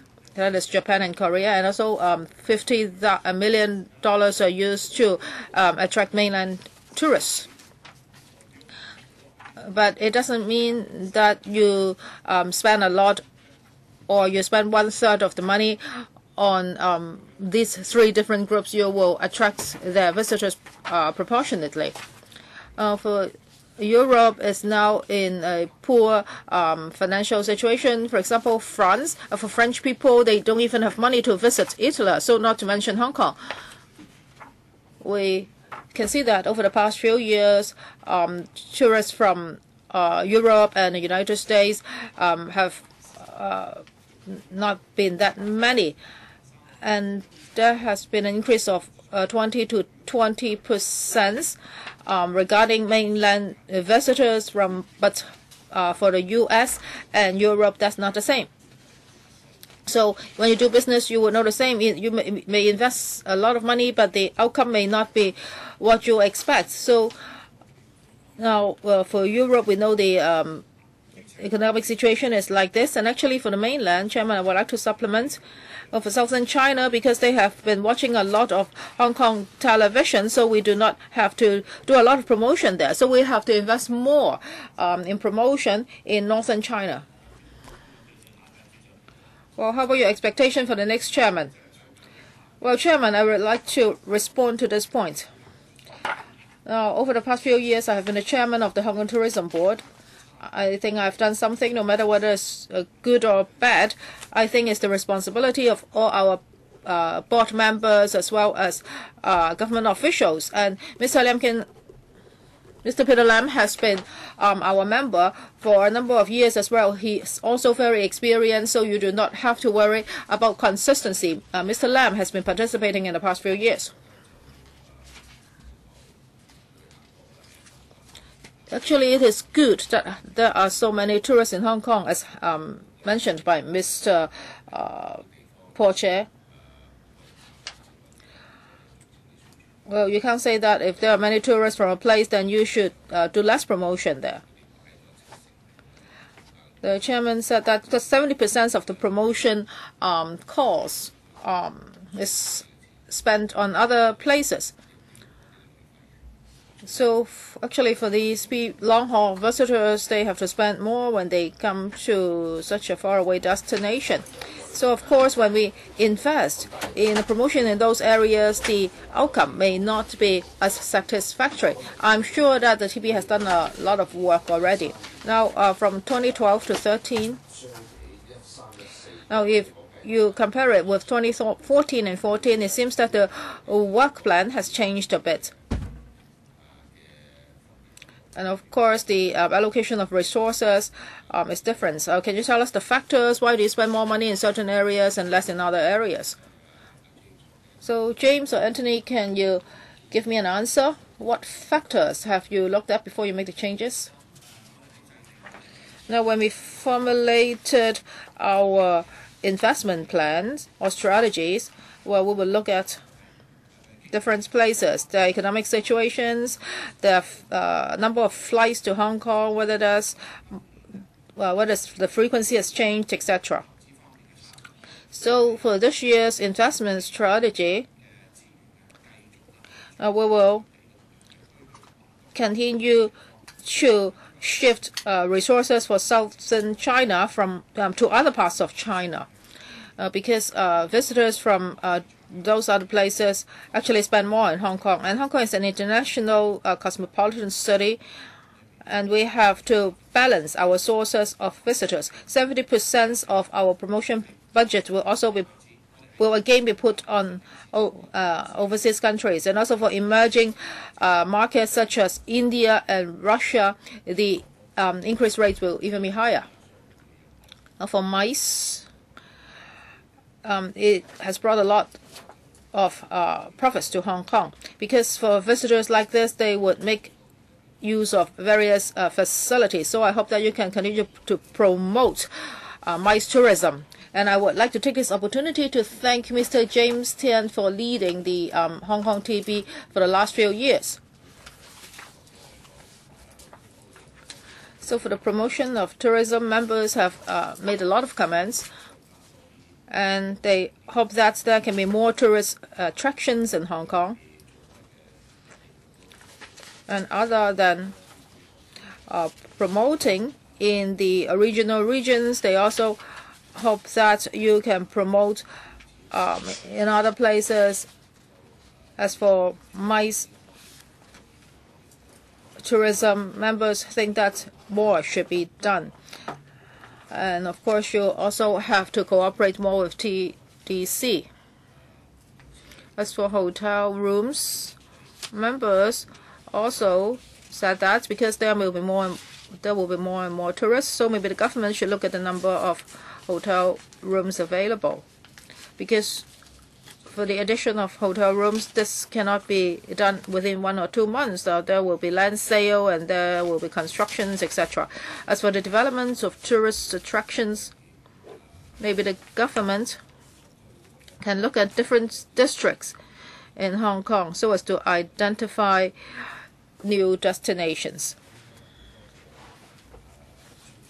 So I would like to thank Mr. James Tan and Hong Kong TV's representatives for attending today's meeting. We'll conclude the discussion of this item now. The next item is item 4.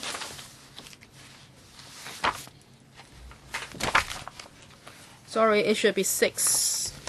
Updates on Hong Kong Disneyland. Let us invite the government representatives and Hong Kong Disneyland representatives to come in. They are Mr. Philip Yong, Commissioner for Tourism, Mr. Andy Lam, Assistant Commissioner for Tourism, Mr. Adolph Leung, Principal Economist. Representing Hong Kong Disneyland are Mr. Andrew Kam, Managing Director, and Mr. B.C. Low, Vice President, Public Affairs. First of all, I would like to invite Philip to take us through today's paper. Thank you, Chairman, members. Our paper updates members on the operation of Hong Kong Disneyland in the past year and also its fiscal performance. It has been developing in terms of performance, and it's the first time that it has achieved a net profit of $109 million. So this is the result of their hard work. Disneyland will continue to be one of the major tourist attractions in Hong Kong, and also it will provide jobs to Hong Kong's workers and tourism practitioners. We hope that Disneyland can continue to work hard to perform well so that it can remain competitive As for the details concerning his work in the past year, maybe I can invite Mr. Kam to update you on those. Andrew? Good morning, members, Chairman. Well, the year 2012 was a good year for Disneyland. No matter whether it's attendance, occupancy rate, or visitor spending, they have all achieved high records. Our turnover has increased by 18%, and it's increased from $3.63 billion to $4.27 billion. And it's the first time that we record a net profit of $109 million. So our resort has now marked a new milestone. As for our record-breaking attendance, we have 6.3 million visitors, 13% rise over the previous years. Up to the end of December 2012, we have an accumulated attendance of 38 million. As for local visitors, they account for 33%, mainland visitors 45%. As for the remaining 22%, they are international and Asian or Southeast Asian visitors. And also for our hotel occupancy rates, 92% higher than the average hotel occupancy rates in Hong Kong. We have 5 major points of success. Our resort has significant success, and in the year 2009, we started our expansion plan with the approval of LegCo. So for our expansion plan, actually, it played a crucial role in our success today. So I would like to thank the Legislative Council as well as the shareholders of Disneyland. In 2011, we opened our Toy Story Land, and in July 2012, we also opened our Grizzly Gulch. Now, these 2 attractions have given us more capacity so that we could expand our market further. So this is very important. And also for our newly designed attractions, they are actually unique to both Asia and the world. So in the FY12, we had such a good result. And also for Beijing, Shanghai, the popularity rate was 95% and 74%. And even in Guangzhou, the popularity rate of Disneyland among the visitors has also increased by 20%.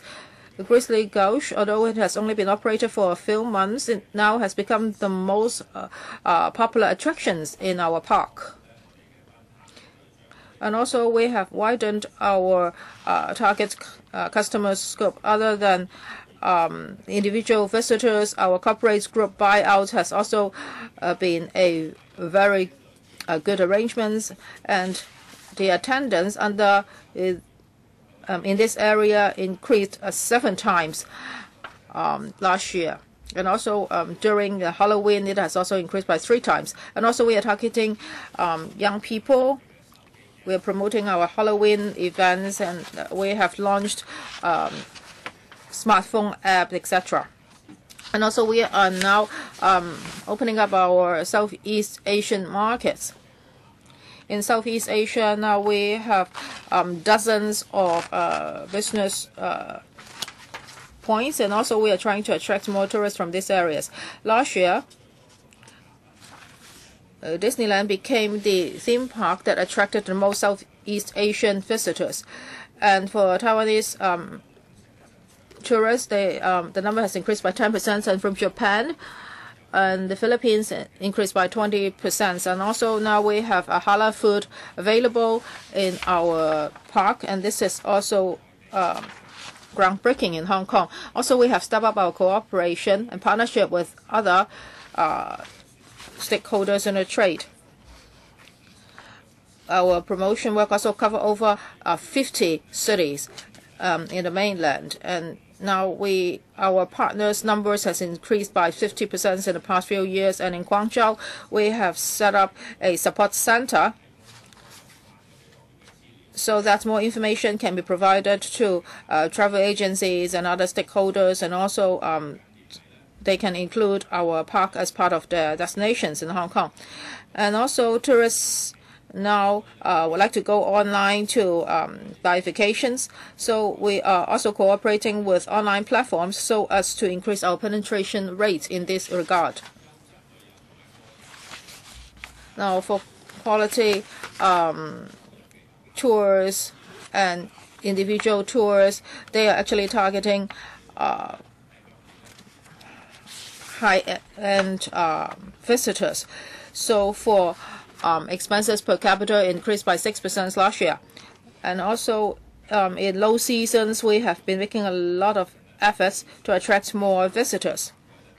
So for traditional low seasons, now we are launching different events. We have successfully shortened the period of low seasons, and now it has become more attractive to visitors. For example, we will launch a number of plans and also new exhibitions to attract tourists. And when compared with 5 years ago, the period of low season is now shortened by 90%. And in FY12, the resort has brought about an extra expenses of $12.9 billion by visitors. This is 0.4% of local GDP. We have also provided 114,000 jobs to Hong Kong, leading to a value addedness of $36.8 billion or 0.3% of GDP. And thanks to the support of members, this year we are going to open up a new attraction. And then the existing expansion plan will be completed when Mystic Point is commissioned later this year. To meet higher demands for the hotels and attractions, we are now considering the next phase of expansion plan to make sure that visitors can be attracted and they will stay for longer. And we also would like to, in particular, attract young visitors. Our boss here will be happy to answer members' questions. This particular item will last until 11:05 with Ms. Elizabeth Kwok, Dr. Fernando Cheung, Mr. Wong Ting Kwong, Mr. Michael Tin, Mr. Wu Chi Wai, and I'll draw a line here. Every member will be given 3 minutes. Ms. Elizabeth Kwok, Mr. Yu, do you have a question? Yes? Okay. I'm going to draw a line here. Sorry, Ms. Kwok. Well, after 7 years, for the first time, the Disneyland has got a profit of 100 or so million. The total revenue is 4.2 billion, so it's some 5%. Without. But the Ocean Park is getting a similar profit out of a total business turnover of 1.59 billion, although they don't have any hotels. It seems that they are more successful in controlling costs. Can we be given some elaboration on cost control by the Disneyland, and how much management fees will the Disneyland company charge this year? The highest cost component is our salary and wages. It accounts for some 37% of our total cost. Apart from this, the other big component is our depreciation cost.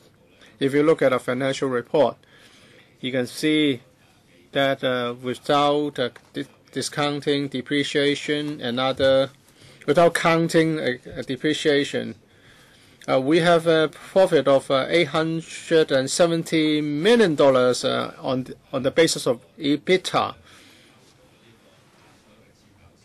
But after discounting depreciation, we have a net profit of 100 million or so, because we have to allow for $700 million for depreciation. Well, this is a big investment to us. We have invested up to now more than $20 billion, so the amount of depreciation annually is rather high. And that's the biggest reason why we have this kind of a profit level. And for the management fees, in 2009, the company adjusted the management fee chargeable with the shareholders. And the figure is in the paper, and it's specified in the financial report. A question for the administration. What do you think about the Disneyland investment? The payback period seems to be going on forever. Commissioner, last year for the first time they got a net profit of $109 million. That's a milestone. I hope their performance and their financial results will continue to improve. Of course, we would like to adopt a wider perspective in looking at the financial benefits of the Disneyland theme park. Mr. Kam had told us since 2005, the Disneyland has been contributing to our economy to that extent, referred to by him. Well, this is going to be important for tourism, and it's also important for total or economic development. Dr. Fernando Zhang, well, my congratulations to Disneyland, and now they have turned the corner and get a profit. We don't want that to be a losing business forever, because it's an investment made by the government on our behalf. We want you to perform well, because your good performance will bring about better things for Hong Kong, for your staff members, for the disadvantaged. I understand you have been doing a lot to hire people with disabilities. You are experimenting with the apprenticeship scheme, and now you have regularized such measures. You have employed some 350 PWDs. This is the cumulative figure, as I understand it. You have got 60 odd PWDs in your employment now. If that's not correct, please let us know where I can find the figures. 60 odd staff members. Out of the 4,700 full-time and 2,200 part-time, it's less than 1%. You know, in France, they have a quota system for PWDs. You need to reach 4 to 5% of employment of PWDs. So there's a room for improvement. I hope you come up with a plan to improve your employment for opportunities for PWDs. At present, staff work for 9 hours, and they have a 45-minute meal break, and the meal break is not paid. I hope you can give them the pay for the meal break, because in other places you are doing this for your staff members. Employment of PWDs and meal allowance, mealtime pay. Mr. Kam. I think it's in 2007 that we started to have apprentices who are PWDs. At that time, there was a quota of 20 people with disabilities who were engaged as apprentices. The apprenticeship scheme has several objectives.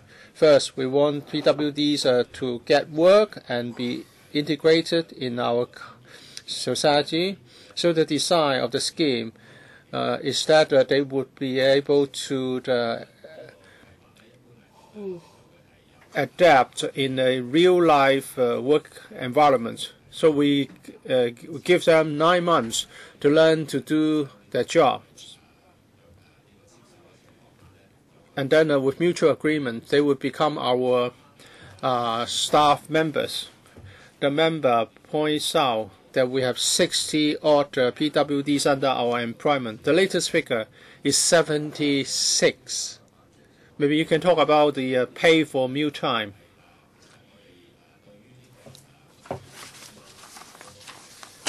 We provide very good employment benefits. There are more than 10 items of benefits. As for pay for meal time, we would follow the existing law in Hong Kong. Mr. Wong Ting-kwong, this is the first time the Disneyland got a net profit. I would like to express my welcome to Mr. Kam and your staff members, and your progress is very good. In the next phase of expansion, there will be more than 10 options of new attractions which will be presented to the administration for a decision.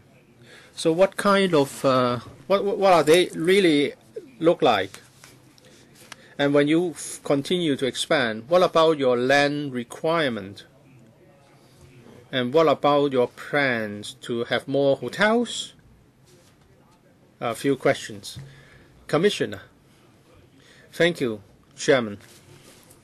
In the report that we have just made, the existing expansion plan will be completed in the middle of this year. Next, there will be further expansion plans. They will take place in the existing land for the Disneyland, because there's still unused land. So we are in discussion with the Disneyland company on future expansion, and the relevant plan is being decided. I expect that we will be able to come back in the middle of the year to this panel to report on the details. We are also considering hotel expansion. The SAR government is in discussion with the Disneyland company on some new plans, and likewise, we hope we will be able to come back in the middle of the year to brief members. That's all I can say for the moment. Chairman, Mr. Yung has not responded to my question about the 10 odd options for new expansion plans. Is that true? That's what I've heard from reports. Commissioner, in the initial stage, there may be different ideas, and some options might have been floated for discussion. But I must stress, we are still doing the design. I hope I'll be able to come back and brief members later. Andrew, do you have some hidden plans that you haven't informed the SAR government? Well, no. Our designers are looking at our needs. They would, of course, come up with a number of options to meet our needs. And then we'll have to choose among the options, the developed options. Yes, we have a look at a number of them. Some are workable, some are not. So we need to screen them and come up with one or two finalized options for discussion. So you are going to explore and develop some options for discussion, certainly. Mr. Michael Tin. Well, finally, you have turned the corner. Well, we have all been involved in having the Disneyland. At one point, we were concerned, and now they have a profit. I hope that this trend will continue to improvement. Well, I think a lot of this has to do with the management under the leadership of Mr. Kam. Well, you want to have further expansion. It seems that the SAR government is agreeable. What about the threat, the possible threat to be posed by Shanghai? Is there no threat at all? Because you are attracting in the May the visitors from southern China.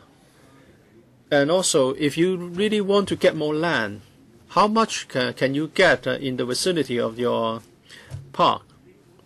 And if everything progresses smoothly, can we expect something as big as Disneyland parks in the U.S., or are we stuck with a Class B size for our Disneyland? And we understand that people may think that Tung Chung is not a good place to attract workers. But there are people, unemployed people in Tung Chung.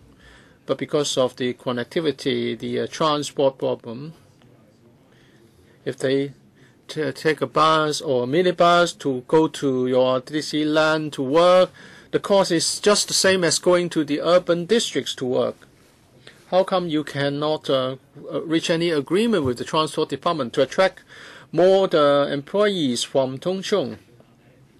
Commissioner, I'll try to answer the first question, and Mr. Kam will be invited to answer the second question about feeder bus. Well, I think we tread with caution. We are never complacent.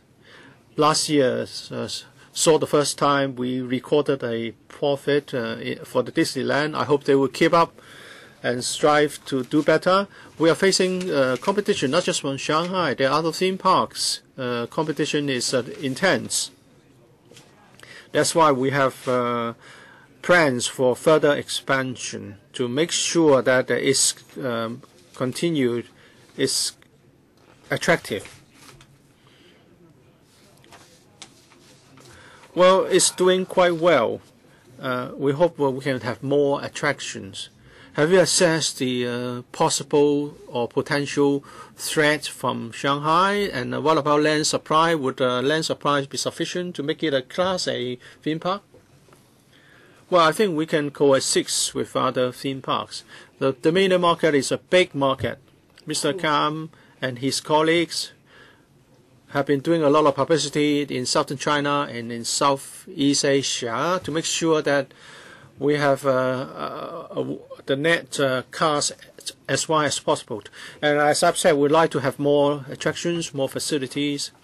As for what direction should this take, and we'll continue to talk to the management of the Disneyland. As for the feeder transport arrangement, I would ask Mr. Kam to supplement. Please be brief. That's a very good suggestion. Last year, we talked to Longwind Bus Company.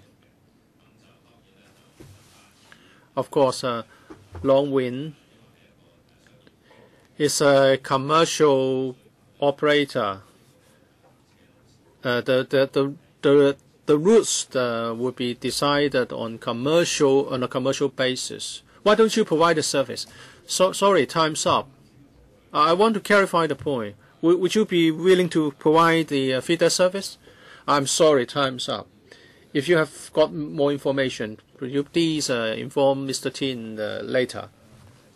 Mr. Chung Kok-ban, paragraph 7 is about credit from 0709. Management fees were waived, but the royalties period will be extended.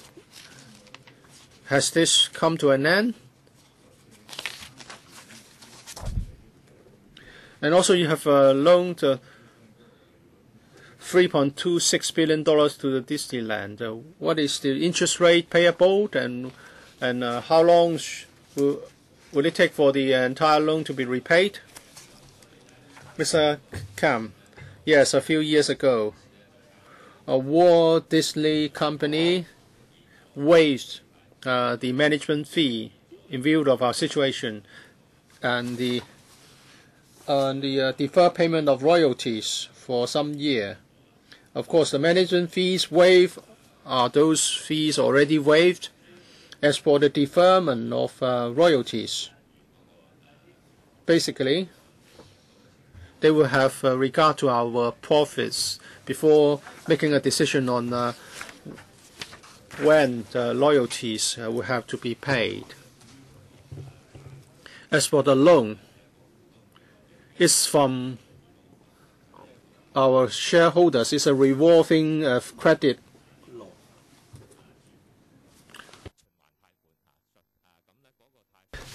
It's a revolving loan, the purpose of which is to meet our needs from time to time. The interest rate is very favorable. Royalties, you don't have to pay royalties now unless you have made a profit. You have started to make a profit now, and you are also saying that even with a profit, they would look at the profit level to see if it's a reasonable profit level. You have more than 100 million. Do you have to pay this? Well, when we have profits, we have to start to repay the royalties owed. So this is a sum of money owed to Walt Disney, and we'll have to repay the money gradually. Mr. Paul Chair, Mr. Kam has explained very detailed why they have been able to turn their deficit into a profit. So it's a very detailed, elaborated answer. I understand that Disneyland has, of its own accord, recently helped in the promotion of the tourism industry on Lantau Island, especially the pier for cross-boundary traffic. Is that going to be one of your new strategies? Because of mainland visitors account for 45% of the total. Some 70% will come from southern China, especially to the west of Pearl River Delta. So we want to make sure that the cross-boundary transport is convenient. So are you going to attach importance to this? And secondly, we are concerned about the antagonism between local and mainland visitors. I recall that when you were first opened your operations, there were many examples of cultural shock between mainlanders and local residents. So what measures have you adopted to prevent a further deterioration of such conflict? To answer your first question, the southern China definitely is a major market, especially the PRD region.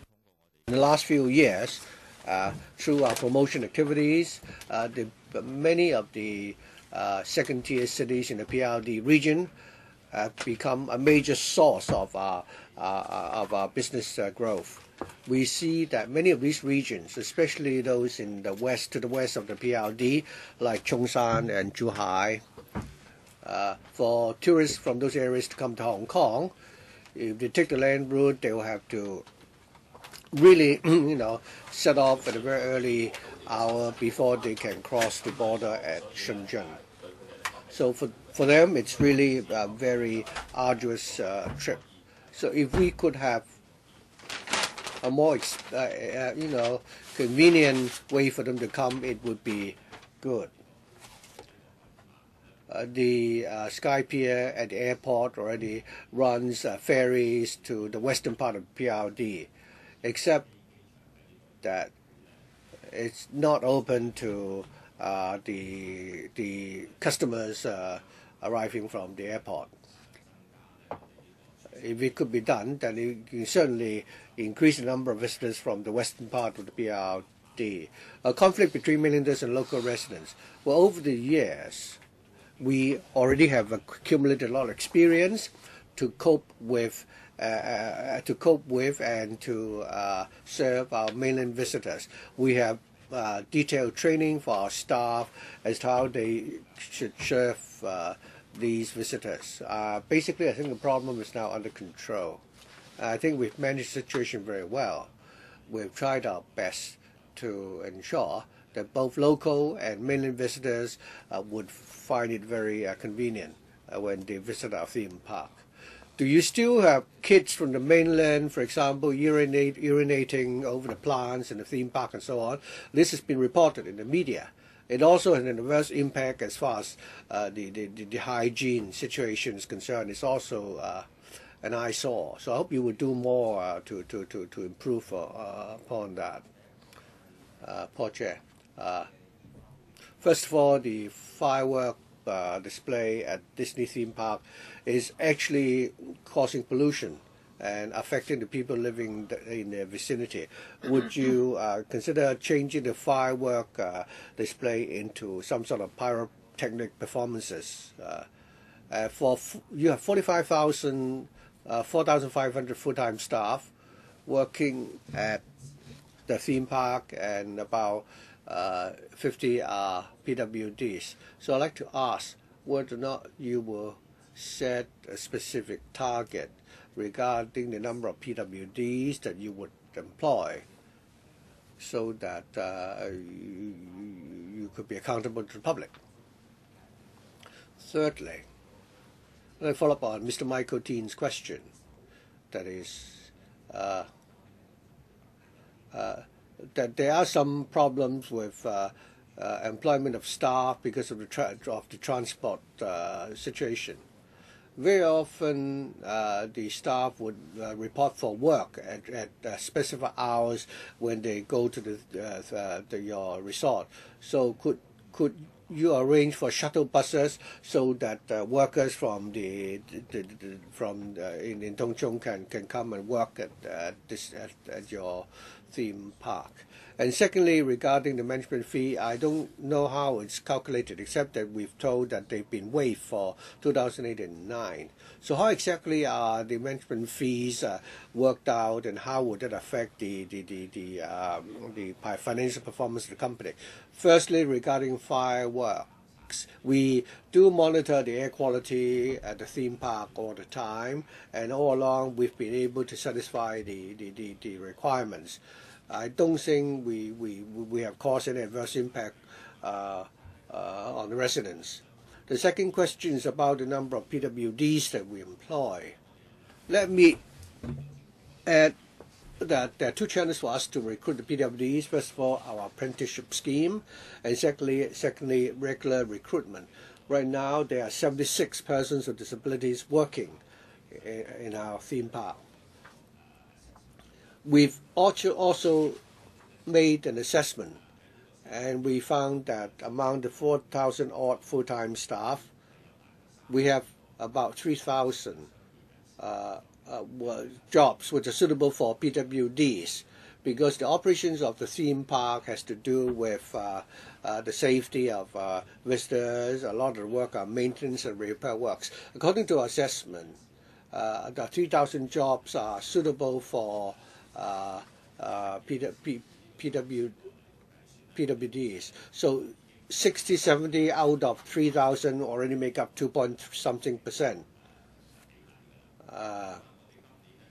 This year we are planning to expand our apprenticeship scheme. The number will increase from 20 to 30, and we'll continue to work hard in this area. We hope that for the 3,000 jobs that are suitable for PWDs, we hope that at least 3.5% of the employees would be PWDs, and for businesses in Hong Kong, we would be a leader. Mr. Yu Si Wing. Thank you. Mr. Kam, could you provide a written answer to some of the questions you've not had time to answer? Well, the investment into the Disney theme park was quite substantial. It's not easy for you to generate a profit. During the Chinese New Year, some of my friends have gone to the theme park, and they found that you've done a good job in terms of service and cleanliness. I hope you will continue to sustain the profit. Two questions. During the Chinese New Year period, there were two time periods during which the theme park was closed to visitors. So for the forthcoming Golden Week, Disneyland may have to face the same problem. I think it would be wrong if visitors would only be turned away when they arrive at the theme park.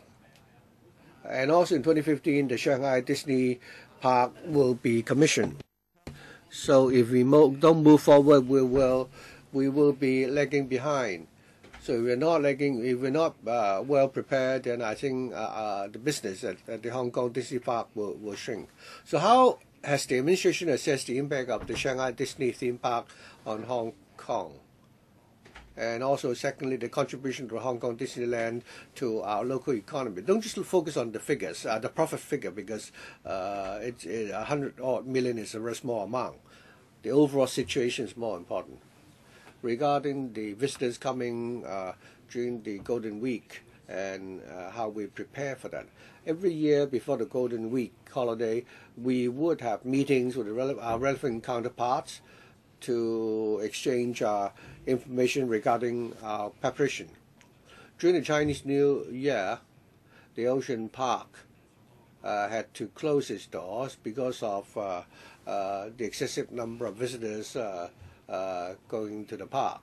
And I think the Ocean Park had responded very efficiently to the situation, and they may use the different channels to inform the public and the tourists about the arrangement.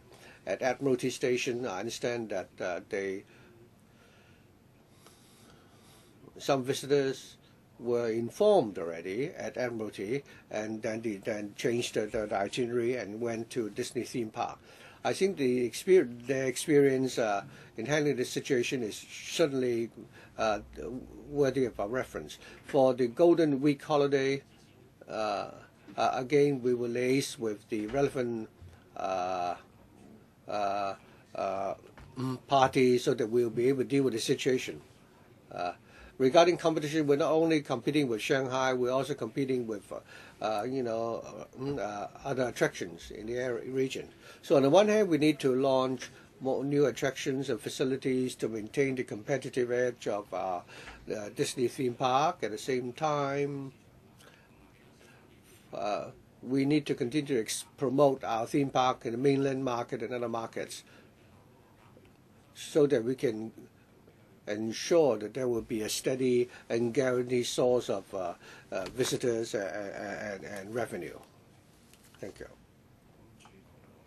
Finally, I also have a couple of questions for the Disney theme park and the Commissioner. Well, now that the Disney theme park has announced its results, this is something that we have been looking forward to it, because at last the theme park is making a profit. The Hong Kong Disney theme park, among all the Disney theme parks in the world, is unique in the sense that it is the smallest. Now that you have added a few new attractions, and Mr. Kam told us that they have their own unique flavor. The Disney Gouge is very popular. Perhaps it is the culture of Hong Kong that people would like to see, bears. We also have pandas at Ocean Park. So going forward, how are we going to increase the number of attractions so that both local and outside visitors would like to see them? And how can we,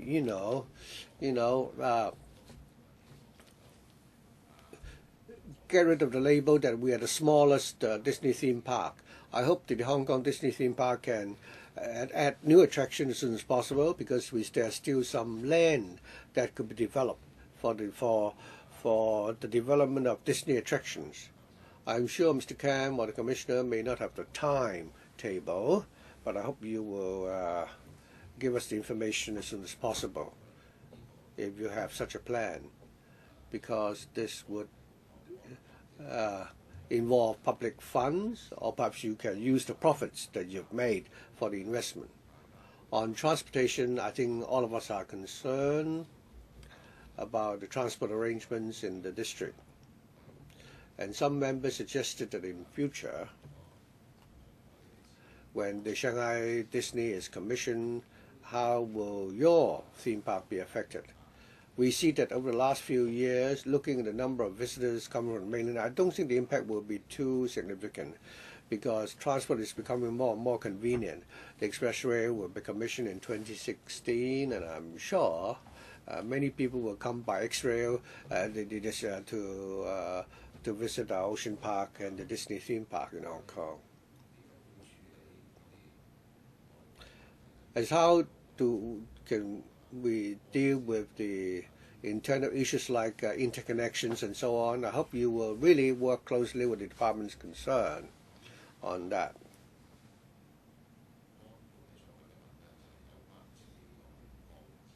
I also still want to ask a question about your future expansion. Mr. Kam told us that they have various proposals to put forward regarding how those proposals can be implemented and how you're going to raise the capital for that. Do you have any tentative plan at this stage? Thank you, Chairman. I think you were correct in saying that the Disney theme park will need to retain its unique characteristics so that it can continue to attract visitors. The next phase of the expansion will be concentrated on the land within the existing theme park, which has not yet been used.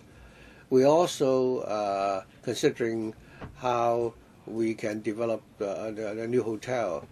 So once we have the details, we will come back and brief members regarding the details of the expansion plan and the financial arrangement. Well, to sum up members' views, I think we were all very pleased to hear or to see that Disney theme park is now recording a profit this year. We're all concerned about the attractions and that they must be unique. We have a problem of a shortage of attractions, and also we're concerned about the question of the overcrowdedness at certain times of the year, and how you can stop selling tickets when there are too many visitors coming, and how can you inform the visitors in time, and so on. And other issues about the conflict between local residents and the mainland visitors. I don't think we have a major problem of language, but the cultural differences and the different lifestyles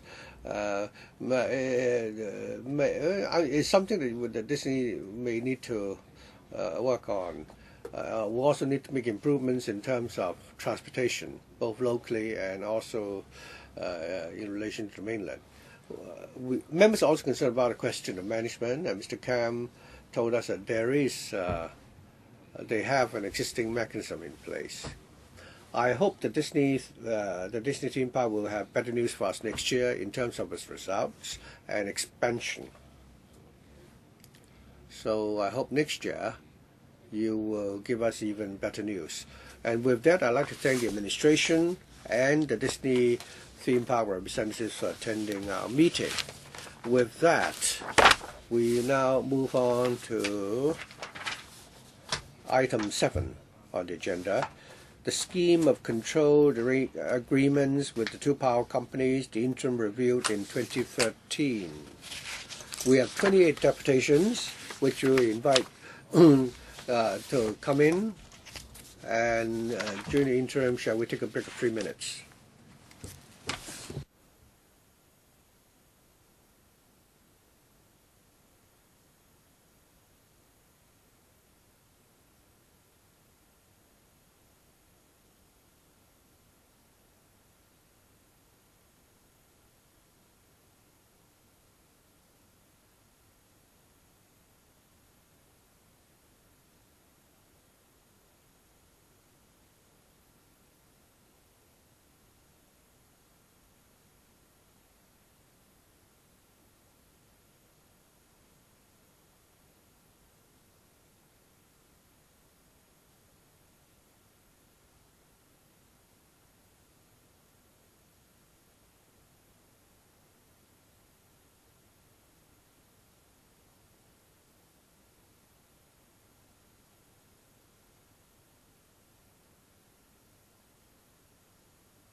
OK，我哋而家恢復會議。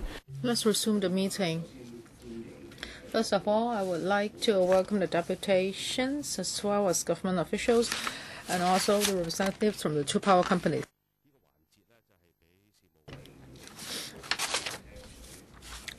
Now the panel wants to listen to deputations' views on the scheme of control arrangements with the two power companies interim review in 2013. And the Secretariat has received some submissions which have been distributed to members. I would like to take this opportunity to remind the deputations. Now, for what you speak and for what you submitted, they will not enjoy the exemption and protection of the Electrical Powers and Privileges Ordinance. Now, in front of you, you will find a microphone and a pair of earphones. Channel 0 is floor, channel 1 is Cantonese, channel 2 is English. Every deputation is given 3 minutes to speak. And I will ask you to speak in accordance with the list. First of all, I would like to invite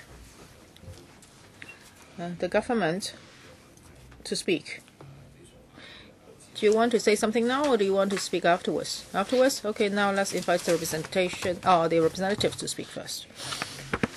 First, Mr. William Yu, Chief Executive Officer of World Green Organization. Now, with regard to the midterm review, the WGO has the following views. Now, other than the existing agreements, that is the saving target of 15 million units, we hope that higher levels can be achieved, but this should not be shifted onto the consumers by increasing the tariffs. And also, the productivity of the two power company should be enhanced so that the operating costs can be lowered, and also the relevant data should be made transparent. And thirdly, the government should consider introducing renewable energy from the PLD, and also for the two wind fields in Hong Kong, also reviews should be conducted on them and see whether they have an impact on the environment and whether they're cost effective, etc. And also the power reserve or the reserve margin of the two power companies are from 20% to 30%. And this should also be reviewed. Fifthly, the government should also look at the WGO suggestion, that is the Natural Gas Stabilization Fund, that is 3 billion per year, that can play a stabilizing role in the power market. And also for the FOC, it will expire in 2018, and in 2012, the government will have to consider whether the market should be open. So it should also look at the fuel mix. WGO proposes that this should be done scientifically, and scenario planning should be done so that the best fuel mix can be come up with, and also it can be the greenest option. And also economically, there should also be studies as to how the tariff affects inflation. That should also be looked into. For example, the consumer CPI 1, etc. It cannot reflect this factor, and also the chain effects on the grassroots cannot be reflected. So we have decided to conduct a relevant research on economic impacts. And also WGO, joining hands with two other green bodies and some academia, we have set up a advisory committee. We hope that we can have policy dialogues with the government other than the midterm review. The most important thing now is to plan for the scenario after 2018. That is how the power markets in Hong Kong will be like. So academia and also the stakeholders should be invited for rational discussions so that policies can be formulated. Now we have a tight schedule, but we do not have such a mechanism to collect views and to come up with impartial policies. The most important thing is that Hong Kong's economy should develop. However, we should also follow the international trend. We should pay attention to environment protection and cut CO2 emission, and also to fight climate change. Second, Mrs. Frances Yang Hai Shan. she is representing the Friends of the Earth. Now, for the Friends of the Earth think that for the interim review, energy saving should be the most important point. Now, some people may be pessimistic. They think that for this interim review, there is not much room for maneuver. Because for major reforms, they may have to be done after 2011. That is after the expiry of the SOC. Although we just have limited space, energy saving is still very important. Energy saving will bring benefits to the environment, cuts the emission of greenhouse gas, and also we can bring about economic benefits because by saving energy, it means that you pay less for electricity. And under the present SOC, if the whole community saves energy, then the power companies can increase their tariffs because they are selling less electricity. Now the cost of natural gas is increasing, so if we save energy, we can save on the expenditure on fuel. So that is also saving. And also I would like to make a point. Now after this interim review, the community should be discussing the long-term development of energy markets. No matter whether the market is open and whether the two power companies' nets will be joined, energy saving should be the core. So we should seize this opportunity so as to put together a more long-term strategy. And for the SOC, there are clauses encouraging the power companies to save energy. However, the targets are low and also is not binding, so energy saving seems to be non-essential. So we hope that there can be more stringent clauses. And also we think that we have to improve the energy saving targets. Now it only accounts for 0.03 to 0.04%. And we think that this should be raised to 1%, and also to take care of the vulnerable groups. Low-income households should be encouraged to save energy. And also, we think that more incentives should be provided to the power companies so that they will be encouraged to help the community to save energy. But there should be one principle, that is these kind of cost effectiveness results should also be shared with the community. And also, if the power companies cannot achieve certain goals, they should be penalized. For example, their profit percentage should be lowered. This is our view. Thank you. Next, Mr. Chen Kwok-kei. I speak on behalf of Koi Chung South Residents Association. Now, because all the people need to use energy provided by the two power companies, and they are now monopolizing the power market. Now, in the year 2008, the SOC was signed, and the two power companies are reaping huge profits each year. Now, the community does not object to their making profits. However, when they make money, they should also shoulder their social responsibility. Now, every time they apply for tariff adjustment, they have to make a profit of 9.9% in accordance with the SOC.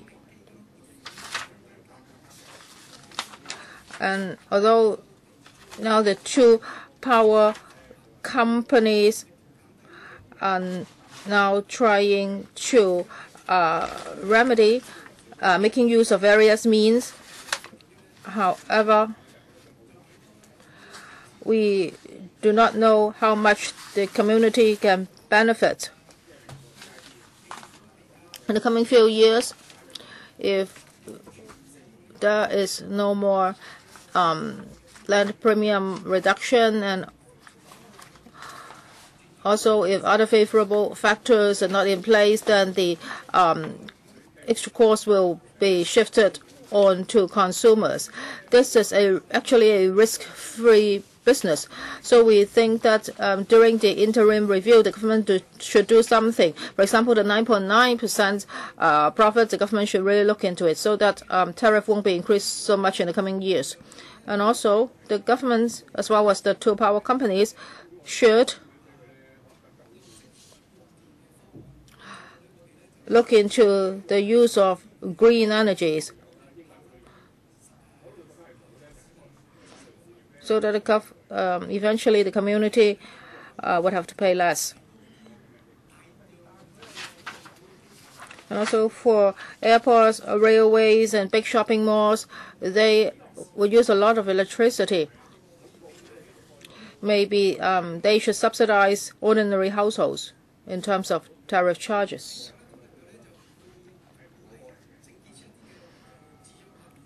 And I also hope that energy-saving initiatives can be encouraged, and more incentive programs should be launched so as to encourage the community to save energy.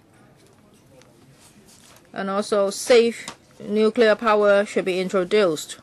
Now, because natural gas is getting more and more expensive, so using nuclear energy is less expensive and environmentally friendly. Thank you. Next.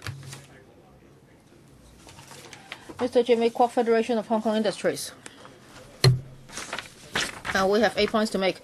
First, we think that to sustain a safe, reliable electricity supply is very important for the development of Hong Kong. And second, the government has the responsibility to ensure that the tariff is reasonable. Now, the highest permissible ROR is 9.99%. We understand that there is not much room for adjustment. We hope that in the future, when the government discusses with the two power companies about the arrangement after 2018, the government should be more prudent, and this 9.99% should be reviewed.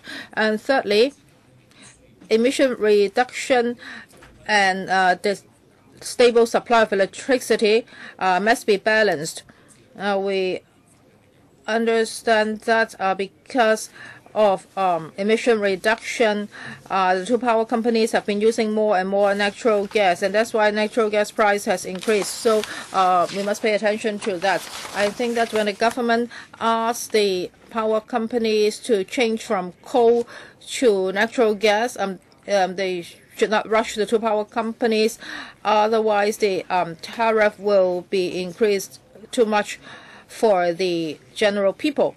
And also in 2020, the carbon intensity would have to be reduced. And also in the fuel mix, carbon intensity should be reduced to 40 to 45%. Now, this is the mainland's level, so I think we should adhere to that. And fifthly, the Environment Bureau encourages nuclear power generation. We think this is effective. And also in Guangdong province, there are already nuclear plant sites, and the risk has been identified, and also the cost is more stable. This would also make the tariff more stable. We suggest that the government join hands with the Guangdong province to look into this issue.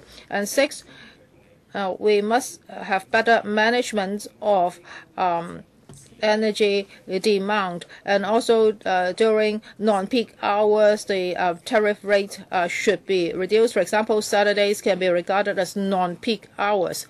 Now, if this tariff level is much lowered, then we can encourage industries to lower their electricity consumption during peak hours.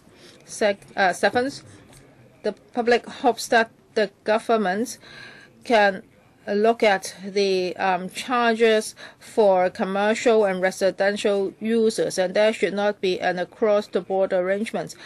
And we also think that, well, for the long-term development of Hong Kong's power market, the government should open this market as soon as possible so that consumers can have a choice when it comes to choosing energy suppliers. Next, Mr. Watson Chan, Hong Kong General Chamber of Commerce. We have the following views. Now, we think that energy policy and green policy should not be separated. so that Hong Kong can continue to have a clear and effective energy policy, and also we can develop prosperously. And also a comprehensive energy policy should take care of the economic situation, environmental concerns, and social concerns. And this should be an integrated approach across government departments and business sectors. Energy choices and production or consumption level and promotion targets for energy as if efficiency of energy users being encouraged to set and meet their own targets. We think that cutting tariff may not be the best option for the public. Now, due to the user pays principle, the tariff should reflect a different usage level of different sectors. So for those who save the most energy, they should get the most incentive or concession. As for other factors, the government should also take them into account. Now, there must be a roadmap for the coming years so that we can achieve environmental protection as well as energy supply.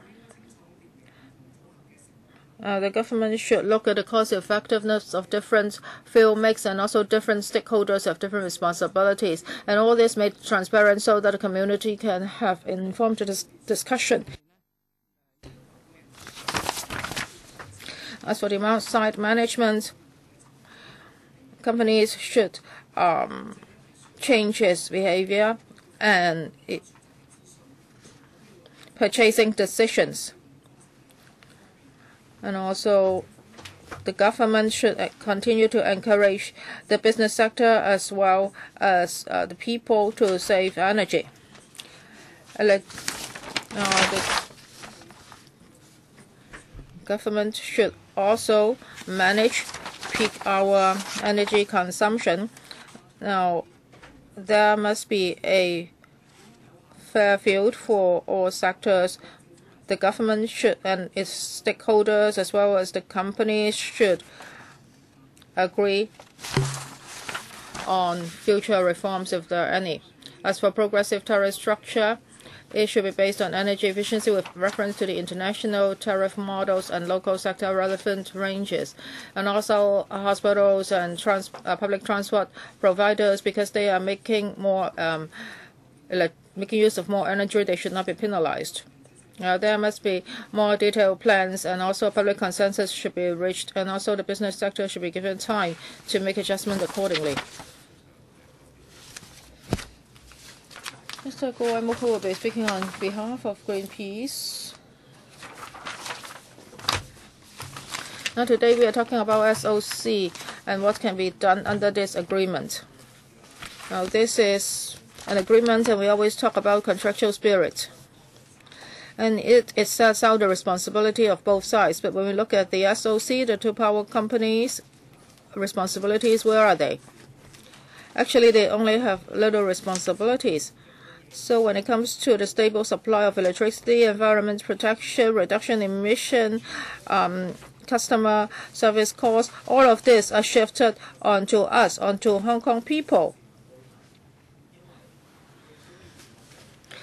Because if they supply electricity stably, we have to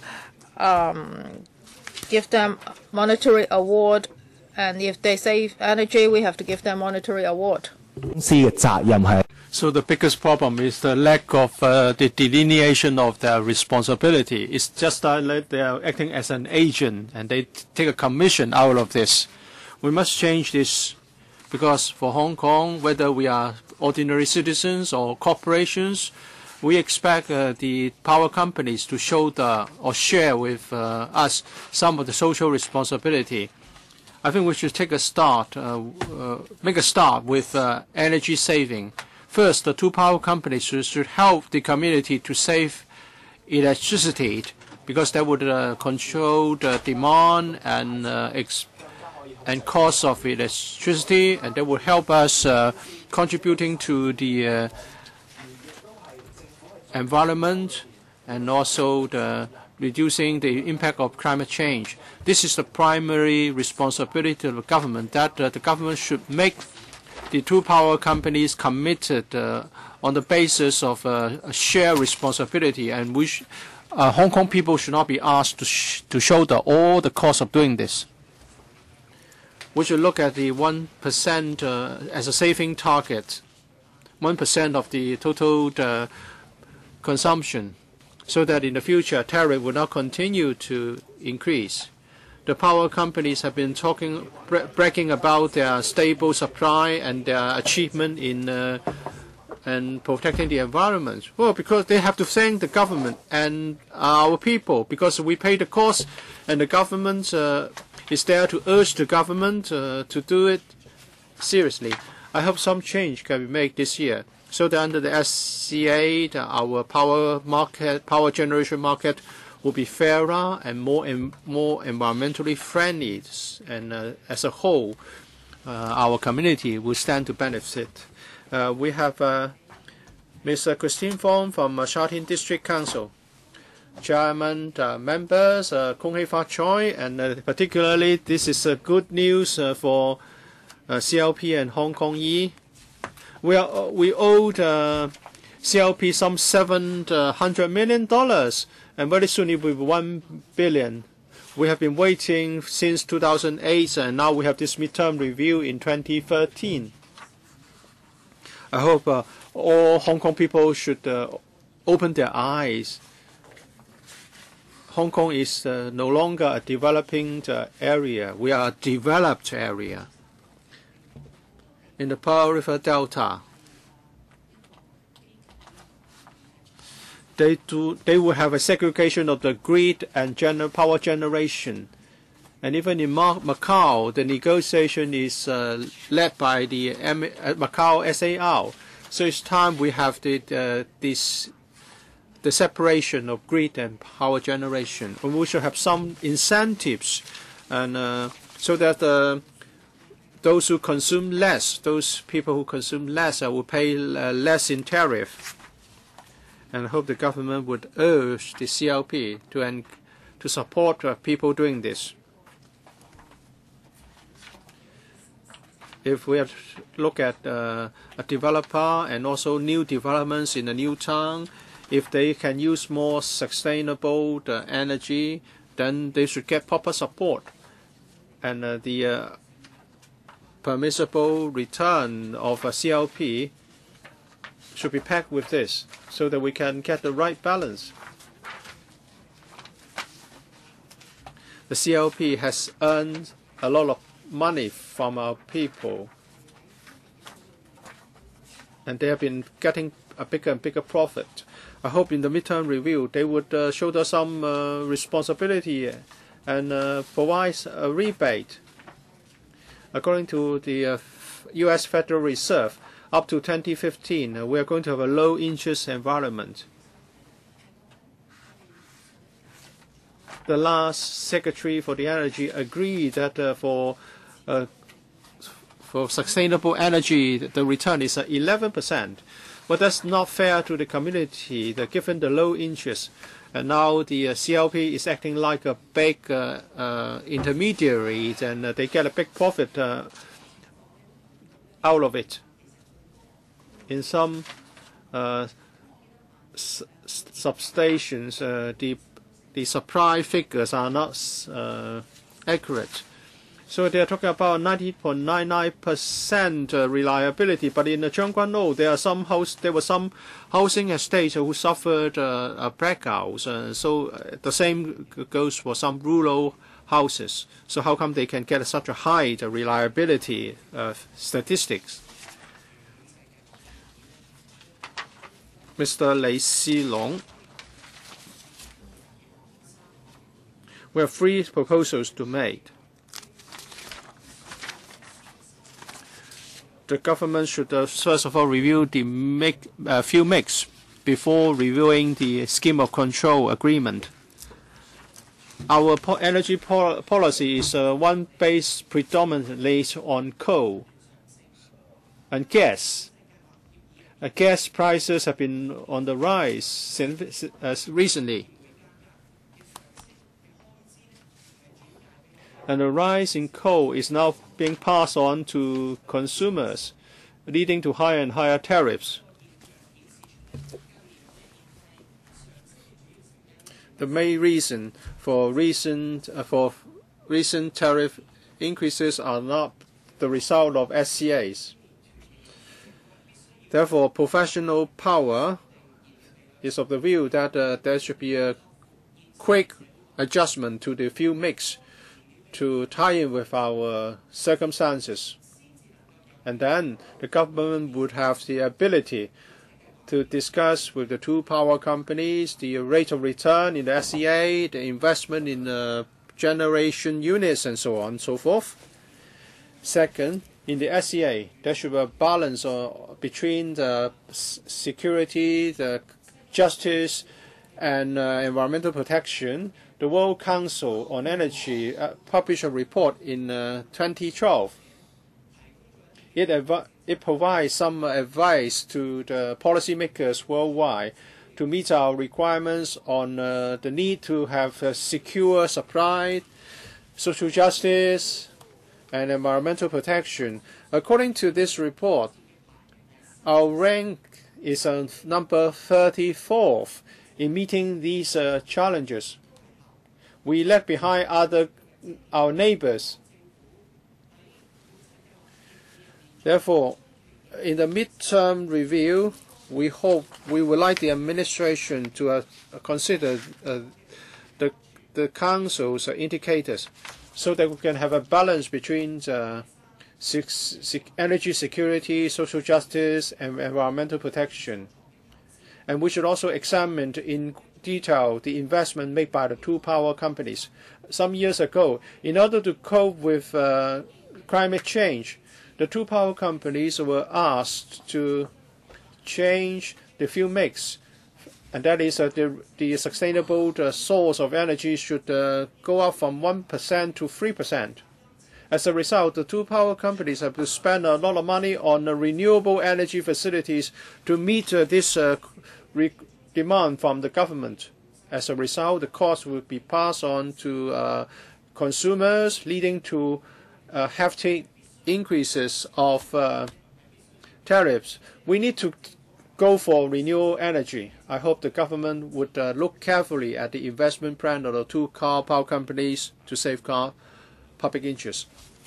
Next, we have Mr. Raymond Ho from Da Shun Policy Research Center. Thank you, Chairman. Our cities is developing, and people's living standards are also rising, leading to higher demands of electricity supply, and we also have higher demands of reliability. With regard to the SCA with the two power companies, the administration will monitor the performance, the maximum permissible return, and also the investment in fixed assets. The rate of return was reduced from 13.5% to 9.9%, and reliability remains at 99.99%. The number of power expended hours is much less than other cities, that of other cities. Of course, citizens are concerned about pollution. 67% of greenhouse effect is accountable by power generation, and roadside car emission 18%. Many people have noticed the improvement in the emission of greenhouse gases. There should be better monitoring so that we can meet the new standards in 2014 in terms of air quality. In the midterm review, there should be long-term strategy, and long-term indicators should be adopted. Da Shun is now researching into the mixed field and its long-term impact on Hong Kong. Fuel prices are fluctuating greatly. There should be public consultation earlier. When we decide on the new fuel mix, we should talk to the mainland authorities on building cross-boundaries, infrastructure facilities such as piping, generation units, and so on. Because the construction lead time is long, we should, as soon as possible, discuss with the mainland authorities on the sharing of electricity, because we know demand is also very high on the mainland. We should try to get the best air quality to protect our health and to reduce our healthcare expenditure. But at the same time, we should be prepared to pay higher tariffs. If we want to have tariffs lowered, we may have to suffer deteriorating air quality. Although the life expectancy in Hong Kong is the longest in the world, we may not be the best city to live in. There should be cooperation so that we can get the right balance for all. Next, we have Hong Kong Energy Study Centers for Hong Kong Baptist University, represented by Professor Larry Chow. Thank you, Chairman. My speech today will cover a number of points. Hong Kong's energy policy is consisted of three important factors. First, we have to make sure that there is adequate and reliable supply, and the tariff should be affordable to our people, and the generation should live up to the environmental protection standards. So these three factors are very important. Some 70% of our energy is consumed to generate power. So there is a dominant industry here, and that is the power generation industry. If we look at the decades after the Second World War, in Hong Kong, power supplied was able to comply with the three factors. Power supply has been reliable, as some deputations have pointed out. It's 99.99% reliable, and our cost of generation is lower than other places. In London and Paris or New Zealand, some people have lived there. Compared with them, we are more reliable in our supply, and our tariffs are lower than theirs. Second, environmental impact. It's not denied that power generation is a big source of pollution. In the past 20 years, our power companies have done a lot to address this. According to latest government statistics, the biggest sulfur dioxide source is not power generation anymore. For NOx, again, the biggest source is not power generation. It's because of what the power companies did in the past. Is there no room for further improvement? Certainly not. But we need to involve the public, the government, and the power companies in a cooperation. For example, conservation of energy, saving energy. The power companies have the technology to teach people how to save electricity, but ultimately the user should do more. And in Hong Kong, sometimes it should be government-led. For example, power consumption of shopping centers. The tenants share the tariffs on a fixed basis. So you are not encouraging saving. Lastly, in terms of environmental protection, reliability of supply, and cost, there should be a right balance. And the public utilities, the government, and the people should come to a consensus before we can really achieve anything. Mr. Zhang Shaoyin. Well, I'm also a member of Green Sense. According to the 2008 SCA, the maximum return is 9.99%. Of course, this is a limit put on the power companies' profit. On the other hand, it's also a guarantee that the power companies will get a profit. Tariffs are ever on the rise because power companies, Hong Kong Electric and CLP, are all trying to reap the maximum profit. So the SCA indirectly protects their profit levels. Under the SCA, the tariff and the fixed investment are linked. For example, for the reserve margin, CLP has a high margin. And on the other hand, you sell electricity to Samjan, you make a profit out of it, and your fixed asset becomes bigger, and you can ask for a tariff hike because of the change in your asset. I think the direction to go is energy conservation. And there should be no regressive tariff system for commercial clients. For domestic users, they have to pay progressive tariffs. Why is it that for non-domestic users it's actually regressive?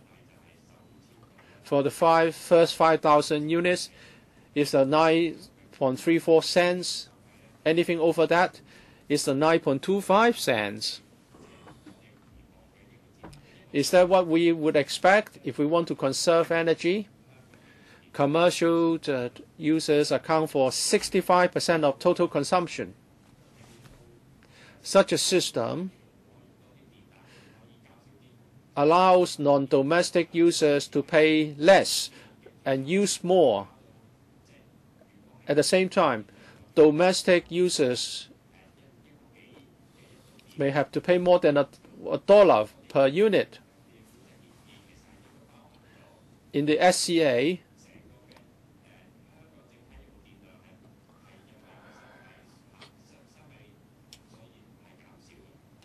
there should be something to encourage using less electricity. It's not in the SCA now. And there should be more under the SCA to use renewable energy. We should not solely rely on nuclear energy to solve our problems. Mr. Dominic Lee from the Liberal Party. The CLP and Hong Kong E put in an application for a big tariff increase, 9.2% in one case, 6.2% in another. Because of public objection, they subsequently reduced the rates significantly. There are users who need to consume a lot of electricity, such as restaurants and lighting appliances shop. At this time, the HAE would like to increase their tariffs by 5.9% and CLP by 2.9%. Some political squadrons want to divide our people, and they would like to blame SMEs, saying that the regressive tariff is the cause of high tariffs, and they are proposing the cancellation of a favorable tariff for big clients. Actually, there are two separate submarkets. There's no cross-subsidy. The so-called big users. Do you know, apart from SMEs which are facing hardship, we are talking about public utilities, public organizations, the government, MTRC, hospitals. If we have a progressive tariff system imposed on these people, their costs would go up. And who would have to foot the bill? Ordinary people and employees. Prices will go up, affecting the grassroots. As for the concession offer to big users, there's an argument that it would encourage waste of energy. But we should differentiate different groups. For example, public utilities, livelihood-related companies. We should take them out of the consideration and try to make suitable adjustments. If we want to prevent the two power companies from adjusting tariffs continuously, we must amend the SCA that would allow them to earn 9.99% in profit. If this is not changed, then we are at the mercy of the two power companies. The SCA will be subject to a midterm review this year.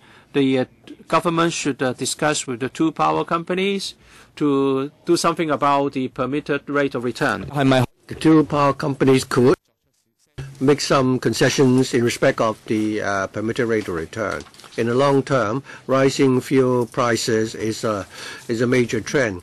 The basic way to reduce tariff is to identify cheaper sources of fuel. After Fukushima, people are apprehensive of nuclear power. But does that mean that we can stop the mainland authorities building nuclear plants in Guangdong, even if we don't use nuclear energy? Does it mean that we can stay away from all these potential risks? Since all the other energy sources, I think your time is up. I think we should consider other alternative sources of energy.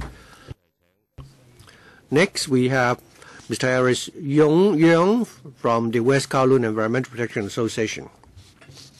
Thank you, Mr. Chairman. The West Kowloon Environmental Protection Association proposes that we should conserve energy, use energy in a fair manner. As a green group, we are particularly concerned about the service of CLP and its environmental performance. In 2013, CLP charges $1.03 per unit of electricity. It's cheaper compared with the other major cities in the world. The cheap tariff has injected energy into our economic development. The people's consumption of electricity is steadily on the rise. I think we should need to come up with a system that will reward the low consumers with a cheaper tariff, and that we should encourage people to use electricity during the non-peak hours and help reduce the load on the system. All along, the CLP has offered special concessions to the large consumers and are being criticized for subsidizing these major large consumers. But CLP also maintained that they've adopted the principle of user pay principle. The more electricity consumed by the large consumers, the cheaper the tariff, and this may result in waste. Therefore, we propose that the large users should be categorized. For example, government departments, social organizations should be one group, and the second group will be the retailers, the restaurants, and the normal business activities and operations, and thirdly, shopping malls. We believe that the first and second categories of customers, they are enjoying concessions. For example, the railway company are enjoying some concessions that can help stabilize our train fares and also promote the development of the transport facilities. The Kai-Tak public housing will start this population intake very soon. KMB will be operating a shuttle bus going to Choi Hong. I think the government should subsidize part of the fuel costs for the operation of these electric buses so that the tenants can benefit from a cheaper bus fare. The retail industry also should continue to enjoy the concessions. Finally, the transmission of natural gas from the western part to the eastern part of China will help stabilize fuel prices. So we should therefore consider CLP's investment into clean energy. We also would like to appeal to the SARG, given its surpluses, to continue to subsidize domestic households so that they will not be under so much pressure as a result of the upward adjustments in tariffs. Next, Mr. Leslie Lam from the Professionals and Senior Executive Association. Our association is the following submissions. A highly reliable source of supply is very important for Hong Kong, being a major cosmopolitan city.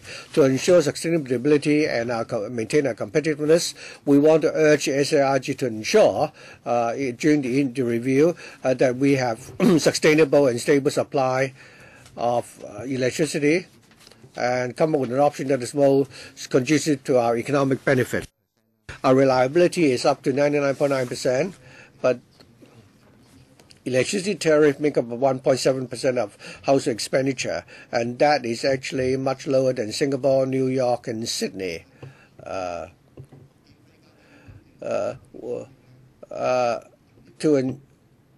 price of electricity and stable supply are interrelated. the stability of supply. If you have unstable supply, even if the tariff is cheaper, they cannot compare with cities like Hong Kong. The two power companies have adopted a progressive charging system for domestic users to help conserve energy. And there's a suggestion that this should be extended to the non-domestic users, including the hospitals, the train companies, and so on. All these organizations, if they're incorporated under the system, the increasing cost, as some other speakers pointed out, may be transferred to the ultimate users. For non-domestic users, they include business organizations. And they normally, I don't think they should be allowed to pay less if they use more electricity. Extending the system to the non-domestic users should be further looked into by the government. As our population grows and the economy continues to expand, our demand for electricity will also go up. So the SARG should review the statutory fuel mix with the two power companies and come up with a long-term strategy. And the government should take the lead in using renewable energy and provide incentives for others to do so, and that it should also provide support for the underprivileged, encourage conservation, and encourage the building of green buildings, and also ask the power companies to provide incentives to underprivileged. And I think we should review the disparity in tariff between the two power companies. The government should also ensure that we'll continue to have a stable supply of electricity at a reasonable price. Next, Mr. Kin-fung from the Association of Hong Kong Professionals. Chairman, thank you.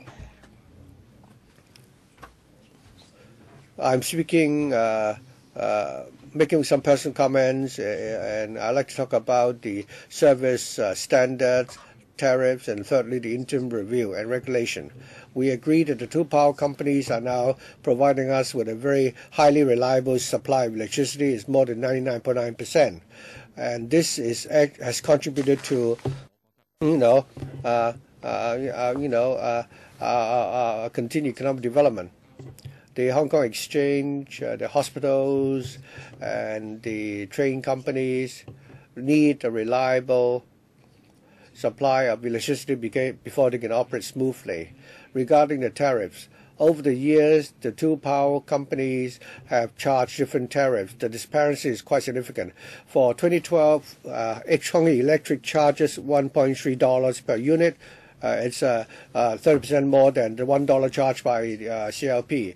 I hope the government will try to narrow the differential between the two power companies. The public very much hope that during this interim review, the tariffs could be adjusted downwards. We are aware that many green groups want a progressive system for charging the tariffs.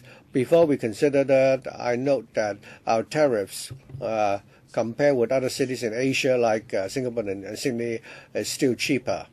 We believe that this charging model should be reviewed. The purpose is to look at it from the macro perspective and from the perspective of economic development, and that we should protect the environment rather than just pleasing the public and blindly go for a reduction in tariff.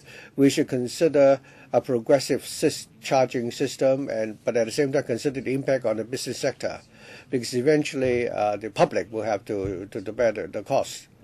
Our association believe that the enterprises operate well. If they're successful, they will use more electricity, so it's not a waste. I'm sure all the business entities will pay attention to conserving energy in order to save costs. So the incentive is already there. We also believe that only with change will there be improvement. So we think that the government should take the opportunity of the current review to review the entire power company to see how it can meet the long-term needs of Hong Kong and set clear targets. We propose that during the interim you should discuss the following. First of all, come up with a sustainable energy policy. Secondly, encourage the two power companies, the large public organizations, the power and the shopping malls to conserve energy. And thirdly, the government should take the lead to encourage the people to have a rational discussion regarding the regulation of the power companies, especially about the future fuel mix. Next, Mr. Lee Chi-wing from the Sha Tin District Council. Thank you.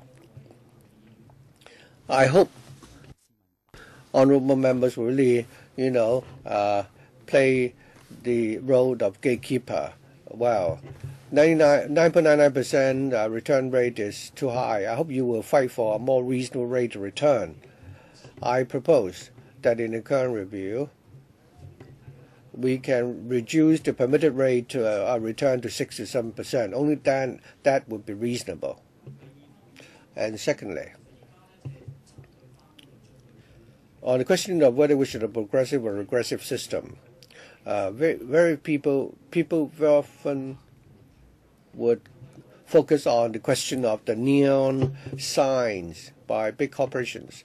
I hope the Environmental Bureau will also tackle the question about light pollution caused by the giant neon light signboards. Many companies are using these neon light signboards, which are still lit late into the evening. So I think we need to tackle this problem, and I think we should to go after such companies. I think these companies should have to bear their social responsibility. They should really, make sensible use of electricity. 電咧喺兩電啊，無從兩電啦喺呢個即係排放電力方面咧。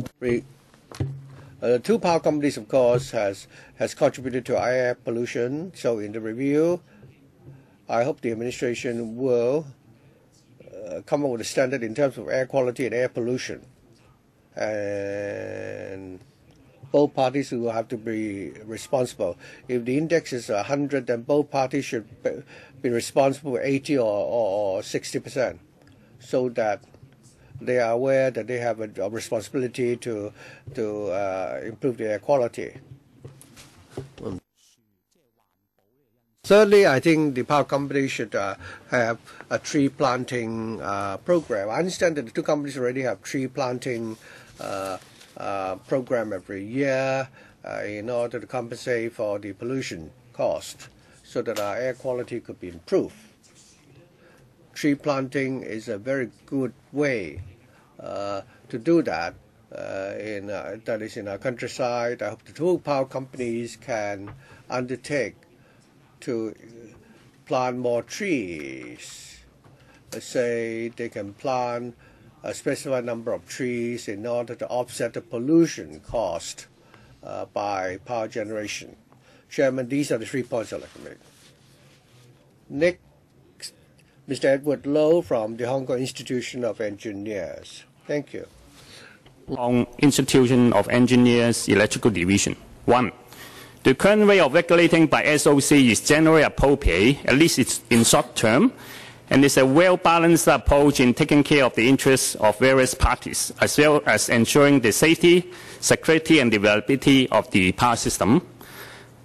However, we will suggest some fine-tunings for the mid-term review. It will take a very long lead time for any big changes in the SCAs or even the whole regulatory framework, and the government should start the consultation of the next round of the regulatory framework as soon as possible. 2. The bottom line in any changes, no matter small or large, in the SCAs is to maintain the current level of the safety, security, and availability of the power system of Hong Kong, which is extremely essential to the economic development and the stability of Hong Kong. Of course, we should also balance it with the reasonable price and also the environmental impacts from the power systems. 3. On the environmental impact side, the government had a target of 1 to 2% of the Hong Kong's total electricity supply met by power generated from RE, renewable energy, by the year of 2012. However, we do not think it was achieved in last year. One of the reasons for this failure is that such a requirement is not explicitly indicated in the current SCAs, although the SCAs do allow a higher profit percentage on the assets of the RE. So we strongly urge it in the revising the SCAs, such RE target should be more explicitly included. 4.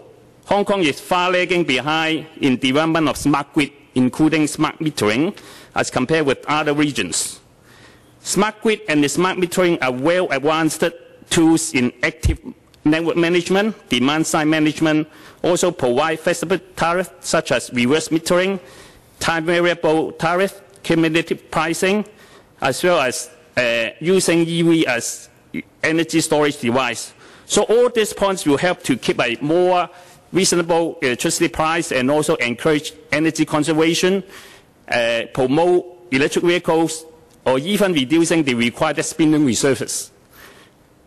Therefore, we strongly urge that in the revising the SAs, such encouragement on the development of the smart grid and also the smart metering in Hong Kong in the SAs.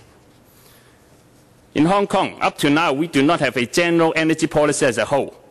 So we urge the government to work actively towards this end.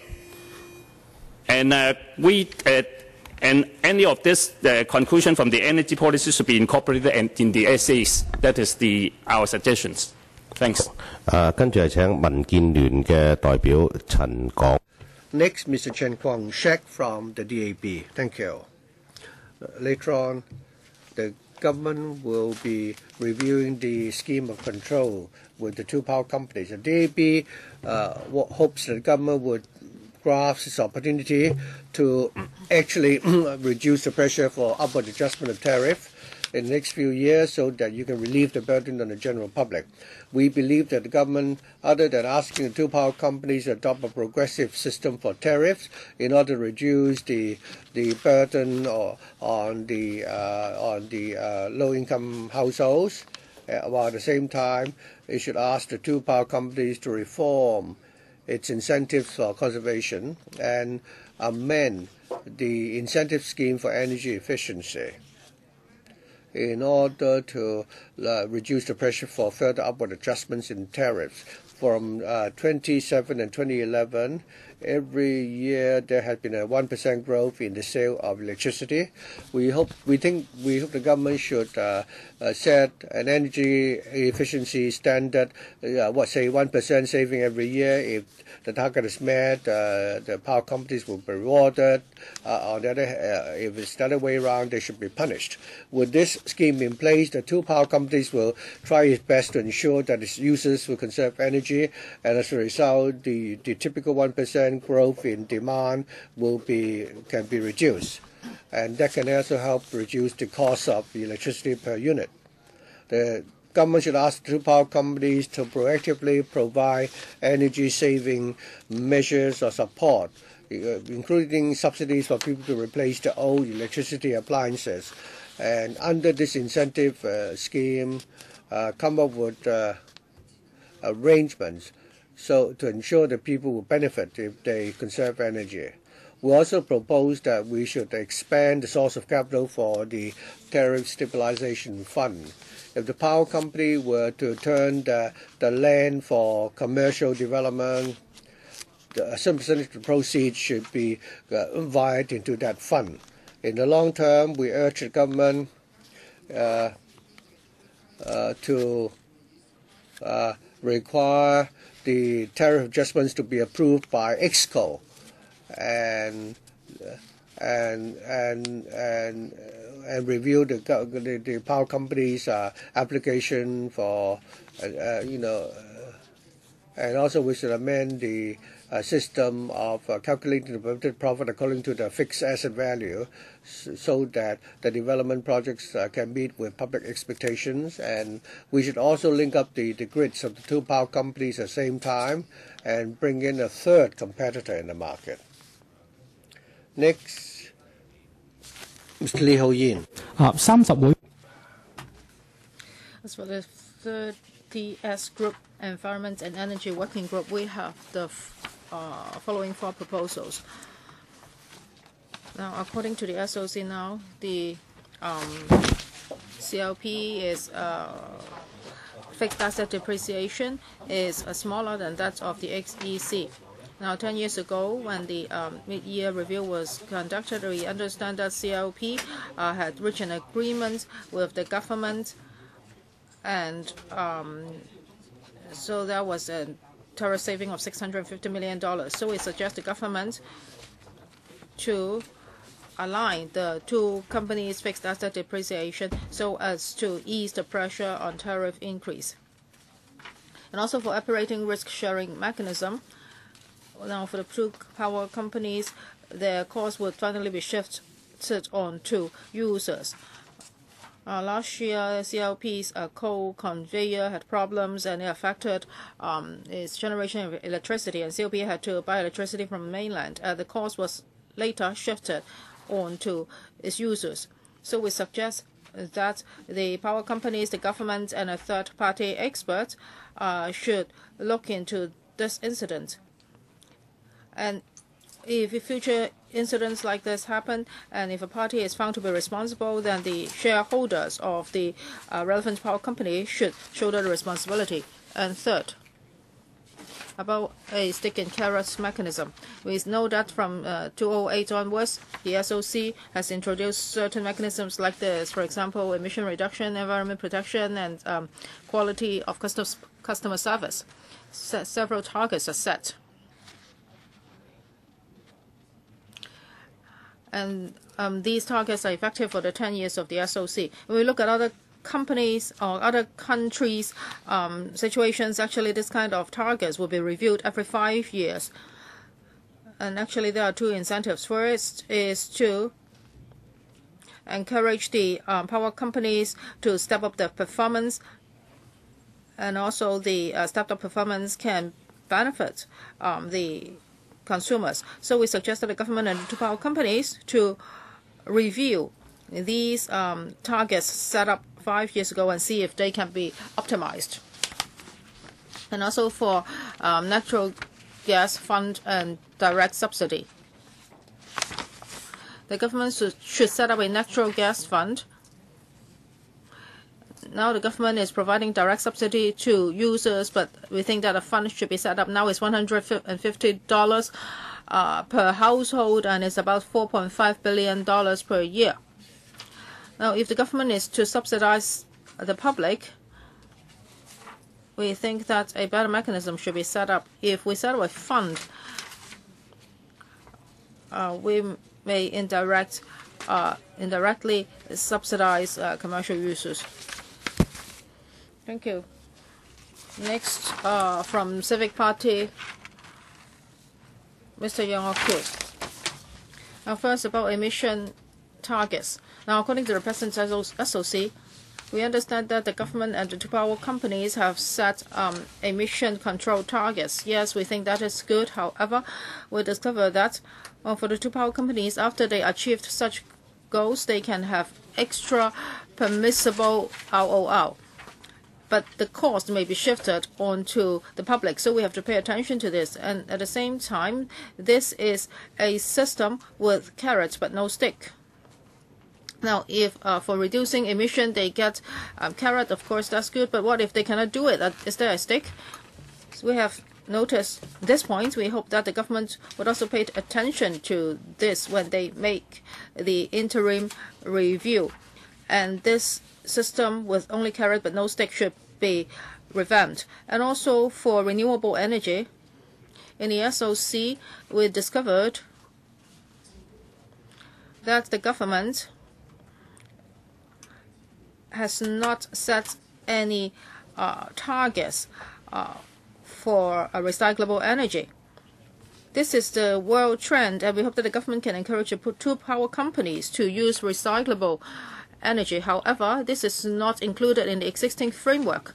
So in this regard, can the government do something?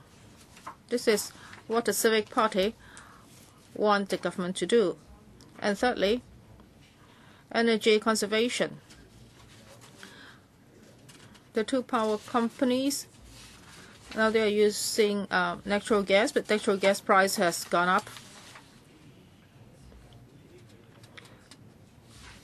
And the SOC has set out indicators concerning this area, but they are just indicative. They are not binding. So we hope that the government can also do something in this area. As I mentioned just now, that's about renewable energy. Actually, sometimes these are just visions and objectives, but at the end of the day, if you cannot achieve them, they are just empty talks. And also for permissible ROR, now it's built on fixed assets ROR. And we think that we should look at the gross or capital ROR instead. This is more effective and transparent. Then we can regulate the reasonable ROR of the two power companies.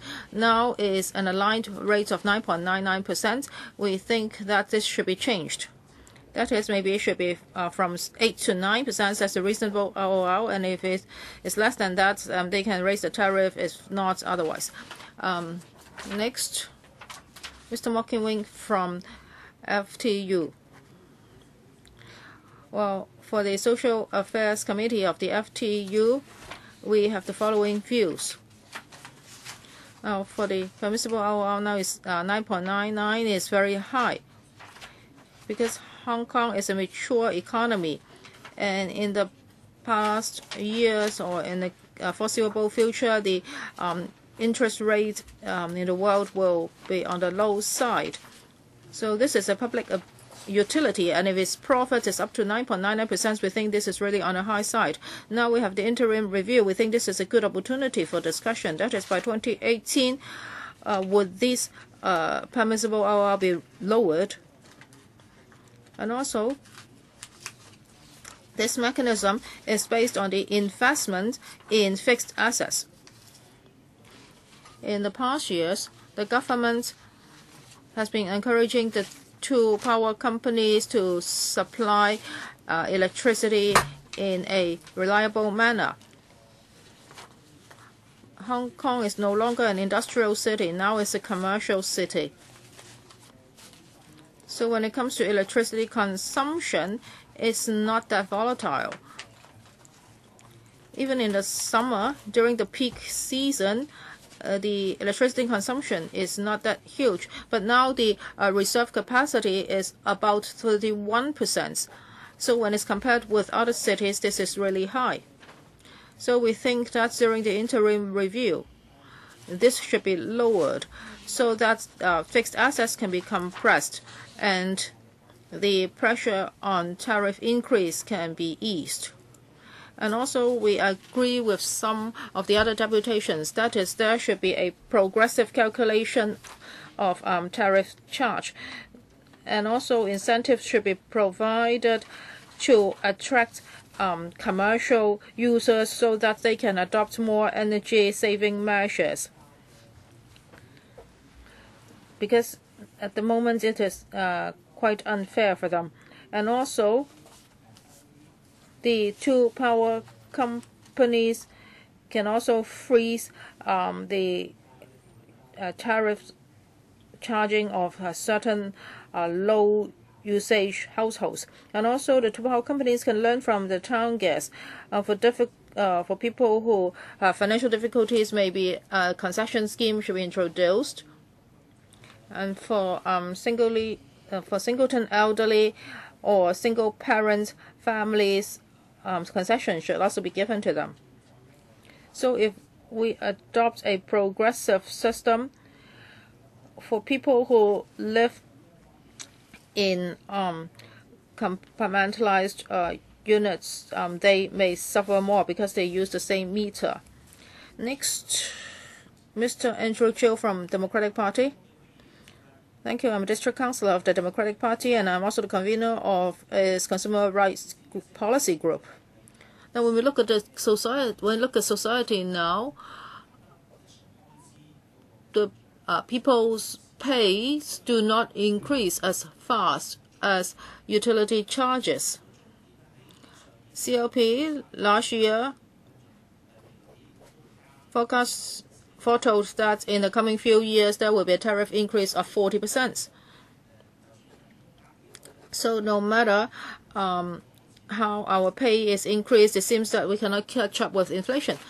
Earlier on, we conducted a survey. For the budget, we hope that salaries, tax raise, and also electricity bills can also be subsidized. Most of the people hope that there can be more electricity tariff subsidies. Some people in Hong Kong cannot enjoy the concession of salaries, tax, and rates now because they do not have to pay this kind of taxes. However, they have to use electricity no matter where they live. So if the two power companies increase their tariffs, it seems that no one can escape. The Democratic Party has been asking for the joining of the two power companies' grids, and we support that the government set up an energy council so as to regulate the market. And for this interim review, we attach a lot of importance to the contents of the COC, and now we are making two suggestions. First, now for the 9.99% in profits, we think that's too high. We think there should be a mechanism. Now, if the cost has gone down, actually the profits should also be lowered. Now, if the oil price increases, everybody has to pay more. And the two companies, if they are making profits, these profits should be shared with the public. And also, we understand that oil price has been increasing, so energy conservation is very important. So we should add some more clauses to the SOC. For example, there should be some objective standards. And if these standards or criteria cannot be achieved, then the relevant profit should be deducted. And also green elements should be added.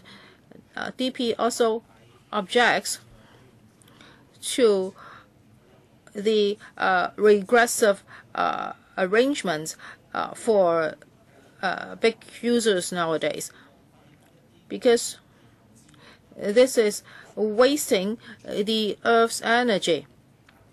And well, Mr. Chiu, actually your time is up. I would now like to invite the government to make response. Secretary or Undersecretary? Secretary. Chairman, I'm pleased to hear a lot of views today. Actually, for the interim review of the scheme of control agreement, the government has been willing to listen to different views. Earlier on, through different channels, we have talked to electoral members, green groups, academia, and other stakeholders. I'm sure these are very helpful to our interim review. Today, 22 representatives have spoken. They have different views, and there is one very clear view. It seems that every speaker talked about that. That is, they would like to encourage energy conservation and less emission. So for the two power companies, do you want to say anything? First, CLP. Thank you, Chairman. I'm very happy to have the opportunity to listen to views of deputations and members today. Now, CLP, through different channels, has been trying its best to listen to views of different stakeholders. We want to provide better service. And we are willing to provide more background information to stakeholders so that they can have a better understanding of the SOC and there can be a more thorough discussion. And there are three major policy objectives, that is reliable supply of energy, environmental performance, and also reasonable tariff levels. Now, for these three areas, we would try to listen to people's views, and we will cooperate with the government, and we will work in accordance with the SOC. In the coming few years, we will conduct an interim review of the SOC. we undertake that will continue to contribute to the long-term development of Hong Kong. HEC. Thank you, Chairman, and I would like to thank the deputations for expressing the views on the interim review of the SOC, in particular when it comes to improving the environment and the enhancement of service. As to how to further optimize the existing regulatory framework, HEC is willing to continue to discuss with the government as well as the public. Members, now is your time. We have Chang Wah-fong, Tang Ka-pil, Ronnie Tang, Elizabeth Kok. Who else? I'll draw a line here because there are other activities at the LegCo today. So each member will be given 2 minutes. First of all, Mr. Chang Wah-fong. Thank you, Chairman. Now, in order to improve Hong Kong's air quality so that the sky of Hong Kong won't be so hazy, the two power companies have put in more investments in their green measures, and also now they are using more natural gas, but the natural gas price has gone up, and so that's why there's a pressure for increasing tariff. And also for renewable energy and wind energy, they all call for huge investments. So when it's compared with using traditional fuel for power generation, now it's more costly for the power companies to generate power. So there will be an interim review of the SOC. How will the government and the two power companies react to all these challenges? Now there must be a balance struck. Thank you. You want the government or the deputations to respond? Yes. Secretary, what's your view? I would like to thank Mr. Zhang. I think we all attach importance to the environment of Hong Kong, in particular air quality, because it's hazardous to our health. So we support the use of cleaner energy. And also our policy is to strike a balance between health and price. So we've had members' views, and we will make use of different mechanisms for optimization. Mr. Tang, as we said earlier, now we have to attach importance to both sides. That is energy conservation and emission reduction. Well, for emission reduction, I think the government has already done something. But how about energy conservation? Actually, we are the victims. In the past 5 years, the government has been using more energy, that is by 1.8%. The government itself cannot save energy. And this was a figure provided to you by us. This year, the government is using 2.5 billion units, and there has been a huge increase. So can you talk to the two power companies? Can you come up with more concrete indicators? And can you have a carrot and stick mechanism? I think there must be concrete indicators in place. Now, the government has been using more electricity by 1.8%, and 9% or 9% more of its budget has been spent on electricity. I think the government is using the regressive method of calculation because it's a big user. So our government should respond to this. Thank you. I think we all want, in terms of emission reduction and energy conservation, achieve more, and government in this respect is one of the stakeholders. And the question is, can we have more indicators, clearer indicators, so that we can all move towards the same goal? This is shared by the community. The government would actively consider this. Mr. Ronnie Tong, Now we are talking about the interim review. We might as well say that this is the opportunity to review the energy policy on the part of the government. On different occasions, the government has told us that they would consider ways and means to open up the power market. Do you have any initial proposals? If not, when are you going to conduct a study into options on opening up the market? When are you going to present a timetable to this council? Because only with an open market we will have enough bargaining power to negotiate with the two power companies and seek improvements. Secretary, during this year and the next year, we are going to have a tight timetable for the review. There will be the interim review, when we look at the fuel mix and the development plans of the two power companies in the coming years, and then we'll look at what should be done to open up the market after 2018. So this year, there will be sufficient time for us to make all the preparations. As for when we are going to discuss the opening up of the market after 2018, do you have any initial proposals?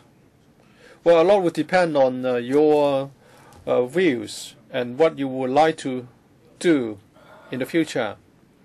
A number of views have been and proposed measures have been mentioned, such as the separation of grid and power generation. Are you going to consult, Chairman? Will the government conduct any public consultation? This year, we are going to make all the preparation. Towards the end of this year, we will know much more about the public consultation. I'm going to extend the meeting by 5 minutes. Next, Ms. Elizabeth Quat. Yes, our reliability in terms of power supply is much appreciated, but if the rate of return is pegged to fixed assets, the two power companies would try every means to increase its investments, and the public would be asked to pay the cost.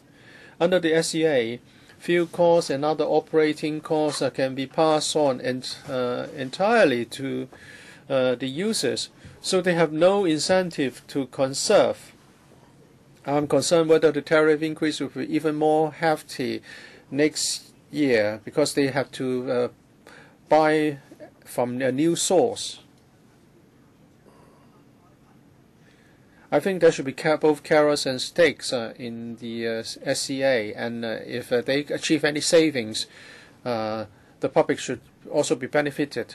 And therefore, in the longer term, there should be a revision to the packing of investment return and fixed asset.